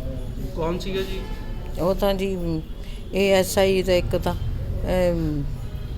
ਮੈਨੀ ਕਹਿੰਦੇ ਨੇ, ਉਹ ਆ ਜੀ, ਨਾਂ ਪਤਾ ਨਹੀਂ ਪੂਰਾ ਕੀ ਹੈ। 2 ਮੁੰਡੇ ਸੀਗੇ, ਉਹ ਇੱਕ ਨਾਂ ਜੱਗੀ ਸੀ, ਇੱਕ ਨਾਂ ਸੇਵਾ ਸੀਗਾ। 2 ਮੁੰਡੇ ਸੀ। ਪੁਲਿਸ ਵਾਲੇ ਨੇ ਪੁਲਿਸ ਹਾਂ ਜੋ ਹੀ ਉਹਨਾਂ ਦੇ ਨਾਲ ਰੱਗ ਕੇ ਜੀ ਸਾਨੂੰ ਵੀ ਤੁਹਾਡਾ ਮੁੰਡਾ ਕਿੱਥੇ ਆ ਸਾਨੂੰ ਦੱਸੋ। ਅਸੀਂ ਦੱਸਣਾ ਨਹੀਂ ਸੀ ਚਾਹੁੰਦੇ ਵੀ ਕਿ ਉਹਨਾਂ ਨੂੰ ਪਤਾ ਲੱਗ ਜੂਗਾ, ਫਿਰ ਉੱਥੇ ਪਹੁੰਚਣਗੇ ਉਹ ਨਸ਼ਈ ਮੁੰਡੇ, ਉੱਥੇ ਪਹੁੰਚਣਗੇ ਮੁੰਡੇ ਨੂੰ ਉਹਦੇ ਕਾਰਨ ਤੇ। ਇਹ ਰਾਤ ਨੂੰ ਹੀ ਪੁਲਿਸ ਵਾਲੇ ਸਾਡੇ ਘਰ ਗਏ। ਇਹਨਾਂ ਨੇ ਸਾਨੂੰ ਕਿਹਾ ਵੀ ਤੁਹਾਨੂੰ ਸਿਟੀ ਸਦਰ ਦੇ ਵਿੱਚ ਬੁਲਾਇਆ ਜੀ ਤੁਹਾਨੂੰ। ਤੇ ਜਦੋਂ ਸਾਨੂੰ ਇਹਨਾਂ ਨੂੰ ਬੁਲਾਇਆ ਸਦਰ ਦੇ ਵਿੱਚ, ਸਾਨੂੰ ਇਹ ਨਾਲ ਲੇਡੀ ਕਾਂਸਟੇਬਲ ਕੋਈ ਨਹੀਂ ਸੀਗੀ, ਜੈਂਟਸ ਸੀਗੇ। ਇਹ 2 ਜਣੇ ਜੇ ਗਏ ਜੀ, ਇਹਨਾਂ ਸਾਨੂੰ ਵੀ ਨਾਲ ਲੈ ਕੇ ਆਏ ਨੇ। ਰਾਤ ਦਾ ਟਾਈਮ ਸੀ, 9-10 ਵਜੇ ਦਾ ਟਾਈਮ ਹੋ ਗਿਆ। ਤੇ ਇਹ ਸਾਨੂੰ ਉਦੋਂ ਨਾਲ ਲੈ ਕੇ ਆਏ ਉੱਥੋਂ। ਤੇ ਆ ਕੇ ਇਹਨਾਂ ਨੇ ਰਸਤੇ ਦੇ ਵਿੱਚ ਮੈਂ MC ਅੰਕਲ ਨੂੰ ਕਿਹਾ, ਮੈਂ ਕਿਹਾ ਵੀ ਇਹਨਾਂ ਨਾਲ ਗੱਲ ਕਰ ਲਓ ਤੁਸੀਂ। MC ਅੰਕਲ ਨੇ ਕਿਹਾ ਵੀ ਮੇਰੀ ਗੱਲ ਕਰਾ ਦਿਓ ਤੁਸੀਂ ਵੀ ਕੌਣ ਆਏ ਨੇ। ਉਹਨਾਂ ਨੂੰ ਮੈਂ ਗੱਡੀ 'ਚ ਉਤਰ ਕੇ ਕਿਹਾ, ਮੈਂ ਕਿਹਾ ਵੀ ਤੁਸੀਂ ਗੱਲ ਕਰ ਲਓ MC ਅੰਕਲ ਨਾਲ। ਉਹਨਾਂ ਵਿੱਚ ਜੀ ਇੱਕ ਪੁਲਿਸ ਵਾਲਾ ਸੀਗਾ, ਮੈਂ ਉਹਨਾਂ ਨੂੰ ਜਦ ਕਿਹਾ, ਮੈਂ ਕਿਹਾ ਵੀ ਆ ਤੁਸੀਂ MC ਅੰਕਲ ਨਾਲ ਗੱਲ ਕਰ ਲਓ। ਉਹਨਾਂ ਨੇ ਮੇਰੇ ਥੱਪੜ ਮਾਰਿਆ ਜੀ। ਫਿਰ ਉਸ ਤੋਂ ਬਾਅਦ ਜਦੋਂ ਅਸੀਂ ਉੱਥੋਂ ਆ ਗਏ, ਉਹਨਾਂ ਨੇ ਸਾਨੂੰ ਸਦਰ ਥਾਣੇ ਦੇ ਵਿੱਚ ਆ ਕੇ ਉੱਥੇ ਕੁੱਟਮਾਰ ਕੀਤੀ ਸਾਡੀ। ਪਹਿਲਾਂ ਮੈਨੂੰ ਕੁੱਟਿਆ ਹੀ, ਮੈਨੂੰ ਕੁੱਟ ਕੇ ਮੇਰੇ ਥੱਪੜ ਮਾਰੇ, ਮੈਨੂੰ ਬਾਹਰ ਕੱਢਤੇ ਹੀ ਥਾਣੇ ਦੇ ਵਿੱਚੋਂ। ਉਸ ਤੋਂ ਬਾਅਦ ਮੇਰੇ ਮੰਮੀ ਨੂੰ ਕੁੱਟਿਆ, ਮੇਰੇ ਡੈਡੀ ਨੂੰ ਕੁੱਟਿਆ ਹੀ। ਉਸ ਤੋਂ ਬਾਅਦ ਮੰਮੀ ਨੂੰ ਬਾਹਰ ਕੱਢਤੇ ਹੀ, ਡੈਡੀ ਜੀ ਤਾਂ ਅੰਦਰ ਹੀ ਸੀਗੇ। ਡੈਡੀ ਜੀ ਤੇ ਕਾਫੀ ਕੁੱਟਮਾਰ ਕੀਤੀ ਜੀ, ਉਹਨਾਂ ਦੇ ਸਿਰ 'ਚ ਜੁੱਤੀਆਂ ਮਾਰੀਆਂ ਜੀ, ਪੈਰ ਦੱਬ ਲਿਆ। ਵਜ੍ਹਾ ਸੀ ਮੇਰੇ ਭਰਾ ਨਸ਼ੇ ਕਰਦਾ ਸੀਗਾ ਜੀ। ਉਹ ਮੇਰੇ ਬ੍ਰਦਰ ਜਦੋਂ ਨਸ਼ੇ ਕਰਦਾ ਸੀ, ਉਹਦੇ ਨਾਲ ਜਿਹੜੇ 2-3 ਮੁੰਡੇ ਸੀਗੇ, ਉਹ ਉਹਨੂੰ ਉੱਥੇ ਛੱਡਣ ਨਹੀਂ ਸੀ ਦੇ ਰਹੇ ਨਸ਼ਾ। ਉਹਨੂੰ ਪੁਲਿਸ ਵਾਲਿਆਂ ਦੇ ਨਾਲ ਮਿਲ ਕੇ ਸਾਡੇ ਕੋਲ ਉਹਦਾ ਐਡਰੈਸ ਪੁੱਛਦੇ ਸੀਗੇ ਵੀ ਉਹਦਾ ਐਡਰੈਸ ਕੀ ਹੈ। ਪੁਲਿਸ ਵਾਲੇ ਉਹਦੇ ਨਾਲ ਸੀਗੇ ਵੀ ਜਿਹੜੇ ਐਡਰੈਸ ਸਾਡੇ ਕੋਲ ਪੁੱਛਦੇ ਸੀਗੇ। ਪੁਲਿਸ ਵਾਲਿਆਂ ਨੇ ਜਦੋਂ ਅਸੀਂ ਉਹਨਾਂ ਨੂੰ ਨਹੀਂ ਦੱਸਿਆ ਹੈਗਾ ਤਾਂ ਪੁਲਿਸ ਵਾਲਿਆਂ ਨੇ ਸਾਡੇ ਕੋਲ ਜ਼ਬਰਦਸਤੀ ਉਹਦਾ ਐਡਰੈਸ ਪੁੱਛਣ ਦੀ ਕੋਸ਼ਿਸ਼ ਕੀਤੀ ਹੈ ਜੀ ਉਹਨਾਂ ਨਾਲ ਮਿਲ ਕੇ। ਪਹਿਲੀ ਪਾਤਸ਼ਾਹੀ ਸ੍ਰੀ ਗੁਰੂ ਨਾਨਕ ਦੇਵ ਜੀ ਦੇ ਚੋਲੇ ਦੇ ਦਰਸ਼ਨ ਕਰਨ ਲਈ ਹੁਸ਼ਿਆਰਪੁਰ ਤੋਂ ਹਰ ਸਾਲ ਵਿਸ਼ਾਲ ਸੰਘ ਡੇਰਾ ਬਾਬਾ ਨਾਨਕ ਪੈਦਲ ਹੀ ਜਾਂਦਾ ਹੈ। ਹਜ਼ਾਰਾਂ ਦੀ ਸੰਖਿਆ ਵਿੱਚ ਕੀਰਤਨ ਕਰਦੇ ਜਾਂਦੇ ਸੰਘ ਦੇ ਸਵਾਗਤ ਅਤੇ ਦਰਸ਼ਨ ਲਈ ਰਸਤੇ ਵਿੱਚ ਪੈਂਦੇ ਇਲਾਕਿਆਂ ਦੇ ਲੋਕ ਵੀ ਪਹੁੰਚਦੇ ਹਨ। ਪਰ ਗੁਰਦਾਸਪੁਰ ਦੇ ਕਸਬਾ ਕਾਦੀਆਂ ਦੇ ਨੇੜੇ ਪਿੰਡ ਰਾਮਪੁਰਾ ਦੇ ਸੰਘ ਦੇ ਕਈ ਜਨ ਦਰਸ਼ਨ ਕਰਨ ਗਏ। 3 ਘਰਾਂ ਵਿੱਚੋਂ ਚੋਰ 45 ਤੋਲੇ ਸੋਨਾ ਅਤੇ ਲੱਖਾਂ ਦੀ ਨਕਦੀ ਵੀ ਚੋਰੀ ਕਰਕੇ ਲੈ ਗਏ। ਮੇਰਾ ਨਾਮ ਸਰਦੂਲ ਸਿੰਘ ਜੀ। ਕੀ ਗੱਲ ਹੋਈ ਭਾਜੀ? ਭਾਜੀ ਮੈਂ ਪਿੰਡ ਰਾਮਪੁਰ ਤੋਂ ਬੋਲਣ ਡਿਆ ਵਾਂ। ਜਦੋਂ ਮੈਂ ਆਇਆ ਆਪਣੇ ਘਰ, ਮੈਂ ਸੰਘ ਦਾ ਮੇਲਾ ਵੇਖਣ ਗਿਆ ਹੋਇਆ ਸੀ। ਮੇਰੀ ਪੂਰੀ ਫੈਮਿਲੀ ਮੇਲਾ ਵੇਖਣ ਗਈ ਹੋਈ ਸੀ। ਜਦੋਂ ਮੈਂ ਆਇਆ, ਆ ਕੇ ਵੇਖਿਆ ਮੇਰਾ ਬਾਹਰਲਾ ਮੇਨ ਗੇਟ ਖੁੱਲ੍ਹਾ ਹੋਇਆ ਸੀ ਥੋੜ੍ਹਾ ਜਿਹਾ। ਅੰਦਰ ਵਾਲਿਆਂ ਇੱਕ ਹੋਰ ਦਰਵਾਜ਼ਾ ਉਹ ਵੀ ਖੁੱਲ੍ਹਾ ਹੋਇਆ ਸੀ, ਅੱਧਾ, ਪੂਰਾ ਨਹੀਂ। ਉੱਤੋਂ ਵੀ ਮੈਂ ਅੰਦਰ ਵੜਿਆ ਅਤੇ ਵੇਖਿਆ 2 ਬੰਦੇ ਮੇਰੇ ਅੰਦਰ ਵੜੇ ਹੋਏ ਸੀ। ਜਸਟ ਉਹਨਾਂ ਮੈਨੂੰ ਵੇਖ ਕੇ ਉੱਪਰ ਚਲੇ ਗਏ। ਉਹਨਾਂ 'ਚੋਂ ਇੱਕ ਬੰਦਾ ਤਾਂ ਪਿਛਲਾ ਬੂਹਾ ਖੋਲ੍ਹ ਕੇ ਉੱਪਰੋਂ ਭੱਜ ਗਿਆ। ਇੱਕ ਜਿਹੜਾ ਉਹ ਵਾਪਸ ਥੱਲੇ ਆਇਆ। ਥੱਲੇ ਆ ਕੇ ਉਹਨੇ ਮੈਨੂੰ ਜਸਟ ਧੱਕਾ ਮਾਰਿਆ ਤੇ ਮੈਂ ਫੜਨ ਲੱਗਾ ਤੇ ਬਾਹਰ ਨਿਕਲ ਗਿਆ। ਬਾਹਰ ਜਾ ਕੇ ਮੈਂ ਉਹਨੂੰ ਫੜ ਲਿਆ ਸੀ, ਕਾਬੂ ਕਰ ਲਿਆ ਸੀ। ਚੋਰ ਆਵਾਜ਼ ਵੀ ਦਿੱਤੀ ਪਰ ਕੋਈ ਗਲੀ 'ਚ ਨਾ ਹੋਣ ਕਰਕੇ ਮੇਰੀ ਕਿਸੇ ਨੇ ਆਵਾਜ਼ ਨਹੀਂ ਸੁਣੀ। ਉਸ ਤੋਂ ਬਾਅਦ ਬਾਹਰ ਵੀ ਜਾ ਕੇ ਮੈਂ ਉਹਦੀ ਕਾਲਰ ਫੜੀ। ਕਾਲਰ ਫੜਨ ਦੇ ਬਾਵਜੂਦ ਵੀ ਉਹਨੇ ਮੇਰੀ ਦੰਦੀ ਵੱਡੀ ਹੱਥ 'ਚ, ਫਿਰ ਭੱਜ ਪਿਆ। ਫਿਰ ਮੈਂ 2 ਰੋੜੇ ਮਾਰੇ ਪਰ ਉਹ ਕਾਬੂ ਨਹੀਂ ਮੇਰੇ ਆਇਆ, ਹੱਥੋਂ ਨਿਕਲ ਗਿਆ। ਪਰ ਰੋੜੇ ਵੱਜੇ, ਜ਼ਖਮੀ ਹੋਇਆ। ਕੀ ਮੰਗ ਕਰਦੇ ਹੋ? ਮੈਂ ਚਾਹੁੰਦਾ ਜਿਹੜਾ ਮੇਰਾ ਨੁਕਸਾਨ ਹੋਇਆ ਉਹਨਾਂ ਨੂੰ ਫੜਿਆ ਜਾਵੇ ਔਰ ਮੇਰਾ ਜਿਹੜਾ ਨੁਕਸਾਨ ਹੋਇਆ ਪੂਰਾ ਕੀਤਾ ਜਾਵੇ। ਨੁਕਸਾਨ ਹੋਇਆ? ਮੇਰਾ 21,000 ਰੁਪਏ ਦਾ ਕੈਸ਼ ਔਰ ਇੱਕ ਛਾਪ ਹੈ ਜੈਂਟਸ ਔਰ ਕੰਨਾਂ ਦੀਆਂ ਵਾਲੀਆਂ। ਕਿੰਨੇ ਤੋਲੇ ਸੋਨਾ? ਸੋਨਾ ਕੋਈ ਅੱਧਾ ਤੇ 1 ਤੋਲਾ ਸੋਨਾ ਫੜ ਲਓ। ਤੇ ਬੰਦੇ ਦੀ ਪਛਾਣ ਕਰ ਲੋਗੇ ਜੇ ਤੁਹਾਡੇ ਬੰਦੇ ਦੀ ਪਛਾਣ ਮੈਂ ਅੱਬਲ ਤੇ ਪਿੰਡ 'ਚ ਹਾਂ ਮੈਂ ਕਰ ਸਕਦਾ ਹਾਂ ਕਿ ਮੇਰੇ ਸਾਹਮਣੇ ਹੁੰਦੇ ਤਾਂ ਮੈਂ ਦੇਖ ਕੇ ਪਛਾਣ ਸਕਦਾ ਹਾਂ ਉਸ ਬੰਦੇ ਨੂੰ ਜਿਹਦੇ ਨਾਲ ਮੇਰੀ ਹੱਥੋਂ ਪਾਈ ਹੋਈ ਹੈ। ਪੁਲਿਸ ਕਾਰਵਾਈ ਕਰ ਗਈ? ਆਗੇ ਵੇਖੀ ਹੈ? ਹਾਂਜੀ, ਪੁਲਿਸ ਵਾਲੇ ਆਏ ਸੀ, ਵੇਖ ਵੀ ਗਏ ਆ। ਫੋਟੋ ਮੌਕੇ 'ਤੇ ਆ ਕੇ ਫੋਟੋ ਖਿੱਚ ਕੇ ਵੀ ਲੈ ਕੇ ਗਏ ਆ ਤੇ ਲੋਕ ਵੀ ਲੈ ਕੇ ਗਏ ਆ। ਬਾਕੀ ਮੈਂ ਦੇਖਦਾ ਕੀ ਕਾਰਵਾਈ ਹੁੰਦੀ ਹੈ। ਕਰੋਨਾ ਮਹਾਮਾਰੀ ਸਾਰੇ ਸਕੂਲ ਤੇ ਕਾਲਜ ਬੰਦ ਪਏ ਸਨ, ਪਰ ਹੁਣ ਸਰਕਾਰ ਨੇ ਲਗਾਈਆਂ ਪਾਬੰਦੀਆਂ ਹਟਾ ਲਈਆਂ ਤੇ ਸਕੂਲਾਂ ਤੇ ਕਾਲਜਾਂ ਵਿੱਚ ਮੁੜ ਤੋਂ ਵਿਦਿਆਰਥੀਆਂ ਦੀਆਂ ਰੌਣਕਾਂ ਪਰਤ ਆਈਆਂ ਹਨ। ਗੱਲ ਪਟਿਆਲਾ ਦੇ ਕਾਲਜਾਂ ਦੀ ਕਰਦੇ ਹਾਂ, ਜਿੱਥੇ ਵਿਦਿਆਰਥੀਆਂ ਨੇ ਕਿਹਾ ਕਿ ਉਹਨਾਂ ਨੂੰ ਕਾਲਜ ਆ ਕੇ ਚੰਗਾ ਲੱਗ ਰਿਹਾ ਹੈ ਤੇ ਸਰਕਾਰ ਮੁੜ ਪਾਬੰਦੀਆਂ ਨਾ ਲਗਾਵੇ। ਘਰ ਬੈਠਣਾ ਪਿਆ, ਪੜ੍ਹਾਈ ਕਰਨੀ ਪੈਣਾ। ਲਾਸਟ ਈਅਰ ਅਸੀਂ ਕਰੀਬ 1 ਸਾਲ ਲਈ ਸੀ ਤੇ ਹੁਣ 2 ਮਹੀਨੇ ਲਈ ਅਸੀਂ ਦੁਬਾਰਾ ਘਰ ਹੀ ਸੀਗੇ, ਵੀ ਵਰ ਐਟ ਹੋਮ। ਪਰ ਹੁਣ ਦੁਬਾਰੇ ਸਾਰਾ ਕੁਝ ਆਨਲਾਈਨ ਆਫਲਾਈਨ ਹੋ ਗਿਆ, so we are back to our colleges now. ਕਿਦਾਂ ਲੱਗ ਰਿਹਾ? It is kind of good, like studies ਦਾ ਵੀ ਕਾਫੀ ਲਾਸ ਹੋ ਗਿਆ ਸੀਗਾ ਸਾਡਾ, but now we are back to basics and it's our final year, so it is helping us a lot now. ਨੁਕਸਾਨ ਹੈ ਕੋਈ ਆਨਲਾਈਨ ਪੜ੍ਹਾਈ ਦਾ ਜਾਂ ਠੀਕ ਉੱਥੇ ਵੀ ਠੀਕ ਸੀ? ਨਹੀਂ, ਨੁਕਸਾਨ ਕਾਫੀ ਹੈ। ਲਾਈਕ ਕਈ ਬੱਚੇ ਵਿਲੇजेस 'ਚ ਨੇ, ਨੈਟਵਰਕ ਇਸ਼ੂਜ਼ ਨੇ, they can't attend online classes and also ਜਿਹੜਾ face to face interactions and they help us a lot. They are far better than online classes. ਖੁਸ਼ੀ ਮਹਿਸੂਸ ਕਰ ਰਹੇ ਹੋ ਅੱਜ? ਦੋਸਤ ਵੀ ਮਿਲੇ? ਹਾਂ, ਬਹੁਤ ਟਾਈਮ ਬਾਅਦ we are back to college ਤੇ ਇਹੀ ਮੈਮੋਰੀਜ਼ ਨੇ we will be making। ਇਹ ਹਮੇਸ਼ਾ ਪੂੰਜੀ ਹੁੰਦੀ ਹੈ ਮੈਮੋਰੀਜ਼ ਕਾਲਜ ਦੇ ਵਿੱਚ। Exactly, we are at college ਤੇ ਸਾਡੇ 3 ਸਾਲਾਂ 'ਚ ਲਾਈਕ ਅਸੀਂ ਸਾਲ ਕੀ ਕਾਲਜ ਰਹੇ ਹਾਂ, ਤਾਂ ਇਹੀ ਟਾਈਮ ਲਈ we are very thankful to the government. ਅੱਜ ਤੋਂ ਪੜ੍ਹਾਈ ਸ਼ੁਰੂ ਕਾਲਜ ਦੇ ਵਿੱਚ? ਹਾਂਜੀ ਹਾਂ, ਵੀ ਆਰ ਐਕਚੁਅਲੀ ਸਾਡਾ ਪ੍ਰੈਕਟੀਕਲ ਚੱਲ ਰਿਹਾ ਸੀਗਾ। ਹਾਂਜੀ ਹਾਂ। Thank you. Thank you. ਕੀ ਨਾਮ ਹੈ ਤੁਹਾਡਾ ਜੀ? ਸਰ ਮੇਰਾ ਨਾਮ ਅਭਿੰਦਰ ਮਿੱਤਲ ਜੀ। ਕਿਹੜੀ ਕਲਾਸ? ਮੈਂ ਜੀ MSc ਫਾਈਨਲ ਈਅਰ। ਕਿਹੜੇ ਕਾਲਜ? ਹਾਂਜੀ, ਕਿਹੜੇ ਕਾਲਜ? ਮੋਦੀ ਕਾਲਜ ਜੀ। ਹਾਂ, ਕਿੱਦਾਂ ਦਾ ਐਕਸਪੀਰੀਅੰਸ ਰਿਹਾ ਕਰੋਨਾ ਦੇ ਦੌਰਾਨ ਤੇ ਹੁਣ ਕਾਲਜ ਖੁੱਲ੍ਹੇ ਆ ਉਹਦੇ ਬਾਰੇ ਐਕਸਪੀਰੀਅੰਸ ਕਿੱਦਾਂ ਰਿਹਾ ਤੁਹਾਡਾ? ਸਰ ਕਰੋਨਾ ਵਿੱਚ ਕਲਾਸਾਂ ਆਨਲਾਈਨ ਸੀਗੇ ਤਾਂ ਕੰਮ ਥੋੜਾ ਔਖਾ ਜਿਹਾ ਹੁੰਦਾ ਦੇਖੋ ਆਨਲਾਈਨ, ਕਿਉਂਕਿ ਡਿਸਟਰੈਕਸ਼ਨਸ ਬਹੁਤ ਹੁੰਦੀਆਂ ਘਰੇ। ਕਿ ਘਰ ਕਿਸੇ ਨੇ ਆਵਾਜ਼ ਮਾਰਤੇ, ਮਹੱਲੇ 'ਚ ਕੁਝ ਹੋ ਗਿਆ ਤਾਂ ਫਿਰ ਦਿੱਕਤ ਬਹੁਤ ਆਉਂਦੀ। ਪਰ ਨੈਟਵਰਕ ਇਸ਼ੂ ਤਾਂ ਬਹੁਤ ਵੱਡਾ ਇਸ਼ੂ ਸੀਗਾ ਇੱਕ ਵਾਲਾ, ਪਰ ਜਦ ਹੁਣ ਕਲਾਸਾਂ ਆਫਲਾਈਨ ਹੋਈਆਂ ਨੇ ਤਾਂ ਇਹ ਬਹੁਤ ਸੌਖਾ ਰਿਹਾ, ਕਿਉਂਕਿ ਦੋਸਤਾਂ ਨੂੰ ਵੀ ਮਿਲੇ। ਇੰਟਰੈਕਸ਼ਨਸ ਜਿਹੜੇ ਹੁੰਦੀਆਂ ਨੇ ਫਿਰ ਉਹ ਬੜੀ ਹੈਲਪ ਕਰਦੀਆਂ ਨੇ ਬੰਦੇ ਨੂੰ ਕਨਸੈਂਟਰੇਟ ਕਰਨ ਵਿੱਚ, ਸਟੱਡੀ ਵਿੱਚ ਵੀ। ਤੇ ਪਲੱਸ ਆਨਲਾਈਨ ਆਫਲਾਈਨ ਹੋਣ ਕਰਕੇ ਜਿਹੜੀ ਸਾਡਾ ਲੈਬੋਰੇਟਰੀ ਵਰਕ ਬਹੁਤ ਜ਼ਿਆਦਾ ਹੁੰਦਾ ਤਾਂ ਉਹ ਸਾਨੂੰ ਬਹੁਤ ਈਜ਼ੀ ਰਹਿੰਦਾ ਹੈ ਬਜਾਏ ਕਿ ਆਨਲਾਈਨ ਦੇ, ਕਿਉਂਕਿ ਸਾਡੀ ਜੌਬ ਸਾਨੂੰ ਲੈਬੋਰੇਟਰੀ ਵਰਕ ਸਾਨੂੰ ਉਸ 'ਤੇ ਮਿਲਣੀਆਂ ਨੇ, ਲੈਬੋਰੇਟਰੀ ਬੇਸਿਸ 'ਤੇ, ਨਾ ਕਿ ਥਿਊਰੀ ਬੇਸਿਸ 'ਤੇ। ਸਾਡੇ ਇਹ ਕੰਮ ਬੜਾ ਸੌਖਾ ਰਿਹਾ ਆਫਲਾਈਨ ਹੋ ਕੇ। ਦੋਸਤਾਂ ਨੂੰ ਮਿਸ ਕਰਦੇ ਜਾਂ ਪੜ੍ਹਾਈ ਨੂੰ ਮਿਸ ਕਰਦੇ ਸੀ? ਸਰ ਦੋਵਾਂ ਨੂੰ ਮਿਸ ਕਰਦੇ ਸੀ। ਉਹ ਦੇਖੋ ਆਨਲਾਈਨ ਦੋਸਤਾਂ ਨੂੰ ਜ਼ਿਆਦਾ ਕਰਦੇ ਸੀ? ਦੋਸਤਾਂ ਨੂੰ ਜ਼ਿਆਦਾ ਓਬਵੀਅਸ ਜ਼ਿਆਦਾ ਕਰਾਂਗੇ ਕਿ ਇੰਟਰੈਕਸ਼ਨ ਕੋਈ ਨਹੀਂ ਸੀਗੀ ਤਾਂ ਦਿੱਕਤ ਬੜੀ ਹੁੰਦੀ ਸੀਗੀ ਕਿ ਕਿਉਂਕਿ ਇੰਟਰੈਕਸ਼ਨ ਕੋਈ ਨਹੀਂ ਸੀਗੀ ਤਾਂ ਜਿਹੜੀ ਆਪਾਂ ਨੂੰ ਐਂਟਰਟੇਨਮੈਂਟ ਚਾਹੀਦਾ ਹੁੰਦਾ ਤੇ ਥੋੜ੍ਹੀ ਚਾਹੀਦੀ ਹੁੰਦੀ ਡਿਸਟਰੈਕਸ਼ਨ ਵੀ ਉਹ ਮਿਲਦੀ ਨਹੀਂ ਸੀਗੀ ਘਰ ਬੈਠੇ, ਤਾਂ ਬੜੀ ਦਿੱਕਤ ਸੀਗੀ, ਤਾਂ ਉਹ ਬਹੁਤ ਜ਼ਿਆਦਾ ਮਿਸ ਕਰਦੇ ਸੀ ਚੀਜ਼। Thank you. ਹਾਂਜੀ, ਕਰੋਨਾ ਦਾ ਡਰ ਹੈ? ਥੋੜਾ ਤਾਂ ਹੈ ਹੀ ਹੈ। ਵੈਕਸੀਨੇਟਡ ਹੋ ਦੋਨੇ? ਹਾਂਜੀ, ਸਾਡੇ ਕਾਲਜ ਵਿੱਚ ਹੀ ਕੰਮ। ਵੈਕਸੀਨੇਸ਼ਨ ਤੋਂ ਬਾਅਦ ਲੱਗਿਆ ਥੋੜਾ ਜਿਹਾ ਘਟ ਗਿਆ ਕਰੋਨਾ? ਦੇਖੋ ਕਰੋਨਾ ਦੀਆਂ ਵੇਵਸ ਜਿਵੇਂ ਤੱਕ ਆਉਂਦੀਆਂ ਰਹਿਣਗੀਆਂ ਉਦੋਂ ਤੱਕ ਆਪਾਂ ਇਹ ਨਹੀਂ ਕਹਿ ਸਕਦੇ ਕਿ ਕਰੋਨਾ ਚਲਾ ਗਿਆ। ਆਪਾਂ ਨੂੰ ਜਿਹੜੀ ਅਵੇਅਰਨੈਸ ਹੈ ਉਹ ਜ਼ਰੂਰ ਰੱਖਣੀ ਚਾਹੀਦੀ ਹੈ, ਸੋਸ਼ਲ ਡਿਸਟੈਂਸ ਵੀ ਮੇਨਟੇਨ ਕਰਕੇ ਰੱਖਣਾ ਚਾਹੀਦਾ ਹੈ। ਹਾਂ ਠੀਕ ਹੈ ਕਿ ਵੈਕਸੀਨੇਸ਼ਨ ਤੋਂ ਬਾਅਦ ਇਮਿਊਨਿਟੀ ਬਿਲਡਅਪ ਹੋ ਜਾਂਦੀ ਹੈ ਤੇ ਬੰਦਾ ਕ੍ਰਿਟੀਕਲ ਸਟੇਜ ਤੱਕ ਨਹੀਂ ਪਹੁੰਚਦਾ। ਪੜ੍ਹਾਈ ਹੁਣ ਠੀਕ ਚੱਲ ਰਹੀ ਹੈ? ਬਹੁਤ ਵਧੀਆ। Thank you. ਪਠਾਨਕੋਟ ਅੰਮ੍ਰਿਤਸਰ ਰਾਸ਼ਟਰੀ ਮਾਰਗ ਤੇ ਇੱਕ ਸੜਕੀ ਹਾਦਸਾ ਪੇਸ਼ ਆ ਗਿਆ, ਜਿੱਥੇ ਟਰੈਕਟਰ ਟਰਾਲੀ ਦੀ ਭਿਆਨਕ ਟੱਕਰ ਵਿੱਚ 2 ਲੋਕਾਂ ਦੀ ਮੌਤ ਹੋ ਗਈ ਤੇ 5 ਗੰਭੀਰ ਜ਼ਖਮੀ ਹੋ ਗਏ। ਹਾਦਸੇ ਵਿੱਚ ਜ਼ਖਮੀ ਹੋਏ 5 ਲੋਕਾਂ ਨੂੰ ਇਲਾਜ ਲਈ ਹਸਪਤਾਲ ਭੇਜ ਦਿੱਤਾ ਹੈ। ਬਹਰਹਾਲ ਪੁਲਿਸ ਨੇ ਟਰੱਕ ਚਾਲਕ ਖਿਲਾਫ ਮਾਮਲਾ ਦਰਜ ਕਰਕੇ ਕਾਰਵਾਈ ਸ਼ੁਰੂ ਕਰ ਦਿੱਤੀ ਹੈ। ਅੱਜ ਕਰੀਬ ਅੱਧਾ ਘੰਟਾ ਪਹਿਲਾਂ ਸਾਨੂੰ ਸੂਚਨਾ ਮਿਲੀ ਸੀ ਕਿ ਪਿੰਡ ਫਲਸੂਆ ਅੱਡਾ ਦੇ ਵਿੱਚ ਜਿਹੜਾ ਇੱਕ ਟਰੈਕਟਰ ਇੰਟਰਨੈਸ਼ਨਲ ਜਾ ਰਿਹਾ ਸੀ, ਉਹਦੇ ਵਿੱਚ ਟਾਇਰਸ ਲੱਗੀਆਂ ਨਹੀਂ ਸੀ ਤੇ ਪਿਛਲੇ ਪਾਸੋਂ ਤੋਂ ਇੱਕ ਟਿੱਪਰ ਆਇਆ ਜੋ ਕਿ ਕਾਫੀ ਤੇਜ਼ ਸਪੀਡ 'ਚ ਜਾ ਰਿਹਾ ਸੀ, ਜਿਹਨੇ ਉਹਨੂੰ ਟਰਾਲੀ ਨੂੰ ਹਿੱਟ ਕੀਤਾ, ਜਿਹਦੇ ਹਿੱਟ ਕਰਨ ਦੇ ਨਾਲ ਉਹਦੇ ਟਰਾਲੀ ਦੇ ਜਿਹੜਾ ਡਰਾਈਵਰ ਬੈਠਾ ਹੋਇਆ ਸੀਗਾ, ਇੱਕ ਉਹ ਤੇ ਇੱਕ ਪਿੱਛੇ ਲੇਬਰ ਦਾ ਆਦਮੀ ਬੈਠਾ ਸੀ, ਦੋਨਾਂ ਦੀ ਡੈਥ ਹੋ ਗਈ ਹੈ ਮੌਕੇ 'ਤੇ। ਕਰੀਬ 5 ਆਦਮੀ ਜਿਹੜੇ ਨੇ ਇਹਦੇ ਵਿੱਚ ਜਿਹੜੇ ਲੇਬਰ ਦੇ ਪਿੱਛੇ ਬੈਠੇ ਹੋਏ ਸੀ ਉਹ ਜ਼ਖਮੀ ਨੇ, ਜਿਨ੍ਹਾਂ ਨੂੰ ਕੋਟਲੀ ਹਸਪਤਾਲ ਵਿੱਚ ਦਾਖਲ ਕਰਾਇਆ ਗਿਆ। ਟਰੱਕ ਟਿੱਪਰ ਡਰਾਈਵਰ ਤੇ ਟਿੱਪਰ ਨੂੰ ਅਸੀਂ ਮੌਕੇ 'ਤੇ ਕਾਬੂ ਕਰ ਲਿਆ, ਬਾਕੀ ਤਫਤੀਸ਼ ਜਾਰੀ। ਸਰ ਇੱਦਾਂ ਓਵਰਲੋਡ ਟਰਾਲੀਆਂ ਚੱਲਦੀਆਂ, ਪ੍ਰਸ਼ਾਸਨ ਵੱਲੋਂ ਮੌਕੇ ਸਿਰ ਉਹਨਾਂ 'ਤੇ ਕਾਰਵਾਈ ਕੀਤੀ? ਇਹ ਵੱਖ-ਵੱਖ ਸਮੇਂ ਤੇ ਜਿਹੜੇ ਪ੍ਰਸ਼ਾਸਨ ਵੱਲੋਂ ਜਿੰਨੀਆਂ ਵੀ ਲੋਡ ਗੱਡੀਆਂ ਹੁੰਦੀਆਂ ਨੇ ਉਹਦੇ ਚਲਾਨ ਕੀਤੇ ਜਾਂਦੇ ਨੇ। ਇਹਦੇ 'ਚ ਟ੍ਰੈਫਿਕ ਡਿਪਾਰਟਮੈਂਟ ਵੀ ਹੈਗਾ, ਪਲੱਸ DTO ਦਫ਼ਤਰ ਵੀ, RTO ਦਫ਼ਤਰ ਵੀ ਹੈਗਾ, ਪੁਲਿਸ ਵੱਲੋਂ ਵੀ ਮੌਕੇ ਤੇ ਕੀਤੇ ਜਾਂਦੇ ਨੇ। ਕੇਂਦਰ ਸਰਕਾਰ ਵੱਲੋਂ BBMB ਦੇ ਵਿੱਚੋਂ ਪੰਜਾਬ ਅਤੇ ਹਰਿਆਣਾ ਦੀ ਸ਼ਰਤੀਆ ਨੁਮਾਇੰਦਗੀ ਖਤਮ ਕਰਨ ਦਾ ਮਾਮਲਾ ਲਗਾਤਾਰ ਗਰਮਾਉਂਦਾ ਜਾ ਰਿਹਾ ਹੈ। ਇਸ ਨੂੰ ਲੈ ਕੇ ਜਿੱਥੇ ਸਿਆਸੀ ਪਾਰਟੀਆਂ ਵੱਲੋਂ ਵਿਰੋਧ ਕੀਤਾ ਜਾ ਰਿਹਾ ਹੈ, ਹੁਣ ਵੱਖ-ਵੱਖ ਕਿਸਾਨ ਯੂਨੀਅਨਾਂ ਵੀ ਕੇਂਦਰ ਸਰਕਾਰ ਖਿਲਾਫ ਸੜਕਾਂ ਤੇ ਉਤਰ ਆਈਆਂ ਨੇ। ਇਸ ਦੇ ਚੱਲਦੇ ਰੂਪਨਗਰ ਦੇ ਵਿੱਚ ਵੱਖ-ਵੱਖ ਕਿਸਾਨ ਜਥੇਬੰਦੀਆਂ ਦੇ ਵੱਲੋਂ ਕੇਂਦਰ ਸਰਕਾਰ ਖਿਲਾਫ ਰੋਸ ਪ੍ਰਦਰਸ਼ਨ ਕਰਦੇ ਹੋਏ DC ਦਫ਼ਤਰ ਰੋਪੜ ਦੇ ਸਾਹਮਣੇ ਪ੍ਰਧਾਨ ਮੰਤਰੀ ਨਰਿੰਦਰ ਮੋਦੀ ਦਾ ਪੁਤਲਾ ਫੂਕ ਕੇ ਰੋਸ ਪ੍ਰਦਰਸ਼ਨ ਕੀਤਾ ਗਿਆ। ਇਹ ਜਿਹੜਾ ਜੀ ਸਭ ਤੋਂ ਪਹਿਲਾਂ ਲੋਕਤੰਤਰ ਦੇ ਵਿੱਚ ਤਾਂ ਇੱਕੋ ਇਹੀ ਤਰੀਕਾ ਹੁੰਦਾ ਕਿ ਅਸੀਂ DC ਸਾਹਿਬ ਨੂੰ, ਜਿਵੇਂ ਅੱਜ ਅਸੀਂ ਹਰਮਨਦੀਪ ਜੀ ਦੀ ਜ਼ਿਲ੍ਹਾ ਪ੍ਰਧਾਨ ਆ ਜਿਹੜੇ ਸਾਡੇ ਆਮ ਆਦਮੀ ਦੇ, ਉਹਨਾਂ ਦੀ ਅਗਵਾਈ 'ਚ ਅਸੀਂ ਮੰਗ ਪੱਤਰ ਦੇ ਰਹੇ ਹਾਂ।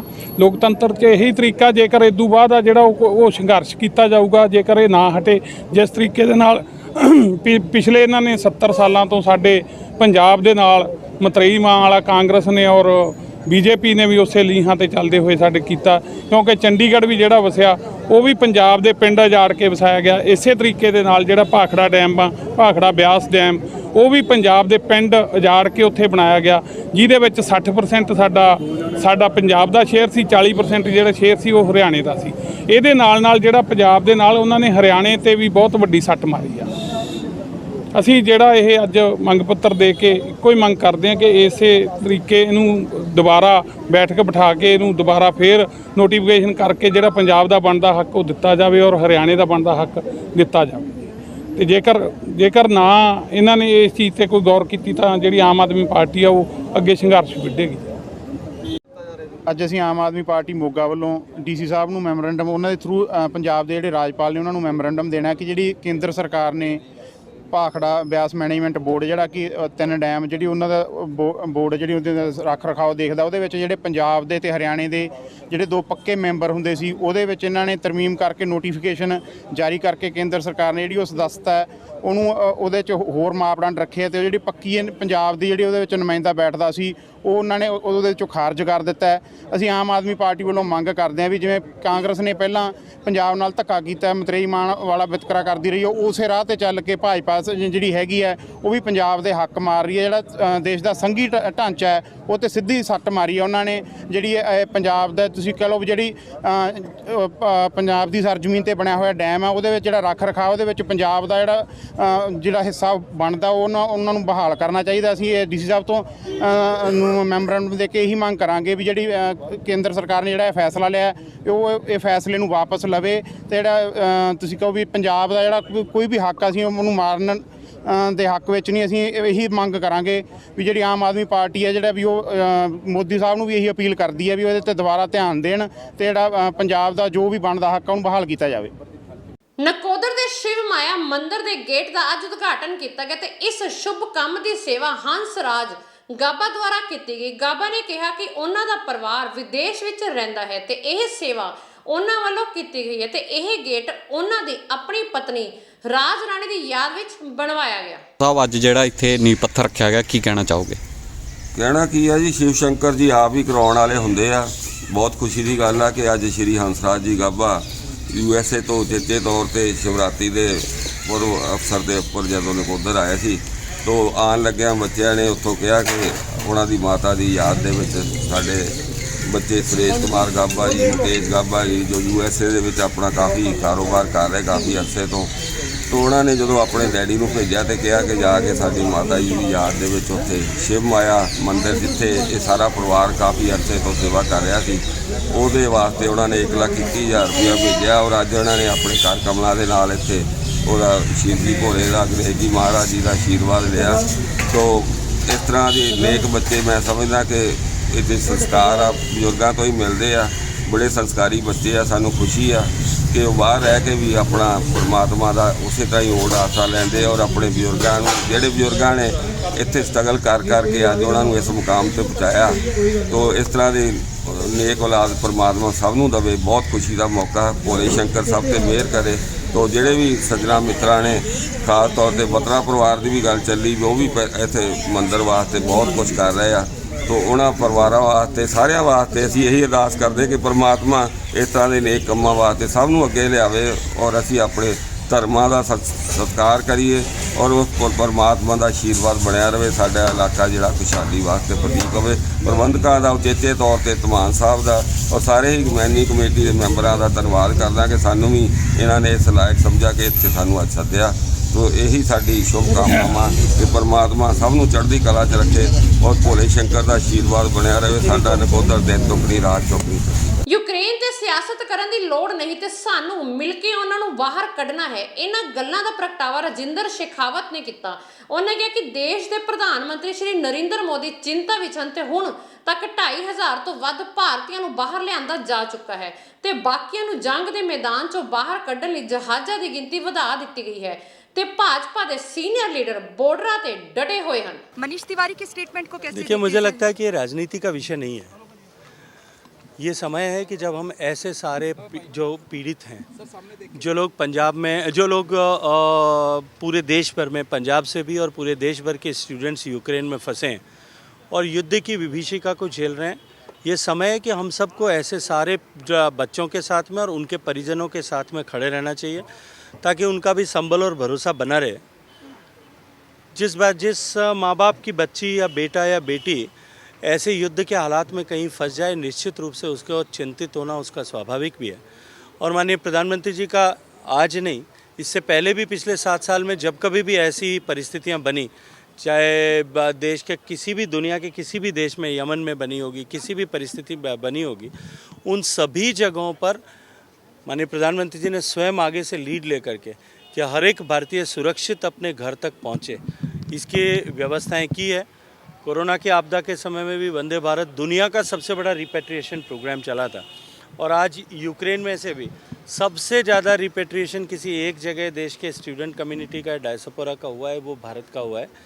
भारत के लगभग 2,500 से ज़्यादा बच्चे वापस अपने घर लौट गए और आने वाले 2-3 दिनों में जिस तरह के ऑपरेशंस चल रहे हैं, सिर्फ एक ईस्टर्न यूक्रेन का जो हिस्सा जहां एक्टिव वॉर चल रहा है, वहां के लोगों को निकालने के लिए, वहां फंसे हुए बच्चों को निकालने के लिए प्रधानमंत्री जी ने स्वयं कल भी रात को पुतिन साहब से बातचीत की है। उन्होंने यूक्रेन में भी बात की है और उन्होंने बात करके कि एक सेफ पैसेज हमारे बच्चों को मिले ताकि हम अपने लोगों को निकाल सकें और मुझे पूरा विश्वास है कि ये भी अगले 2-3 दिन में ये स्थिति भी सुलझ जाएगी।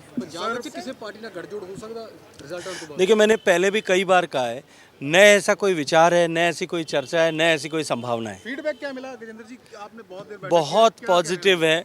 सभी लोगों ने अपने कार्यकर्ताओं को, जिन्होंने नीचे काम किया, उन सब का अभिनंदन किया। राष्ट्रीय नेतृत्व ने जिस तरह से मेहनत की, आधी रात तक हमारे जो है सीनियर लोगों ने जिस तरह से काम किया, उन्होंने सब ने उसका आभार व्यक्त किया है और सभी लोगों ने मिलकर के जिस तरह से चुनाव लड़ा और एक उत्सव के माहौल में चुनाव लड़ा और जो जिस तरह की परिस्थितियां बनाई गई थी पंजाब में, जिस तरह के हालात बनाए गए थे और ये कल्पना की जाती थी कि पंजाब में भारतीय जनता पार्टी के लोग शायद पिंड में जा भी नहीं पाएंगे, इतने सारे अनुभव में कहीं एक आध जगह को छोड़ करके बाकी कहीं भी ऐसा रेजिस्टेंस नहीं रिपोर्ट किया गया कि जहां उनको इस तरह के प्रतिरोध गतिरोध का सामना करना पड़ा। मुझे लगता है कि ये इस बात का परिचायक है कि ये जो परिस्थितियां भारतीय जनता पार्टी के विरोध में बनाई गई थी, ये अपने पॉलिटिकल इंटरेस्ट से बनाई गई थी।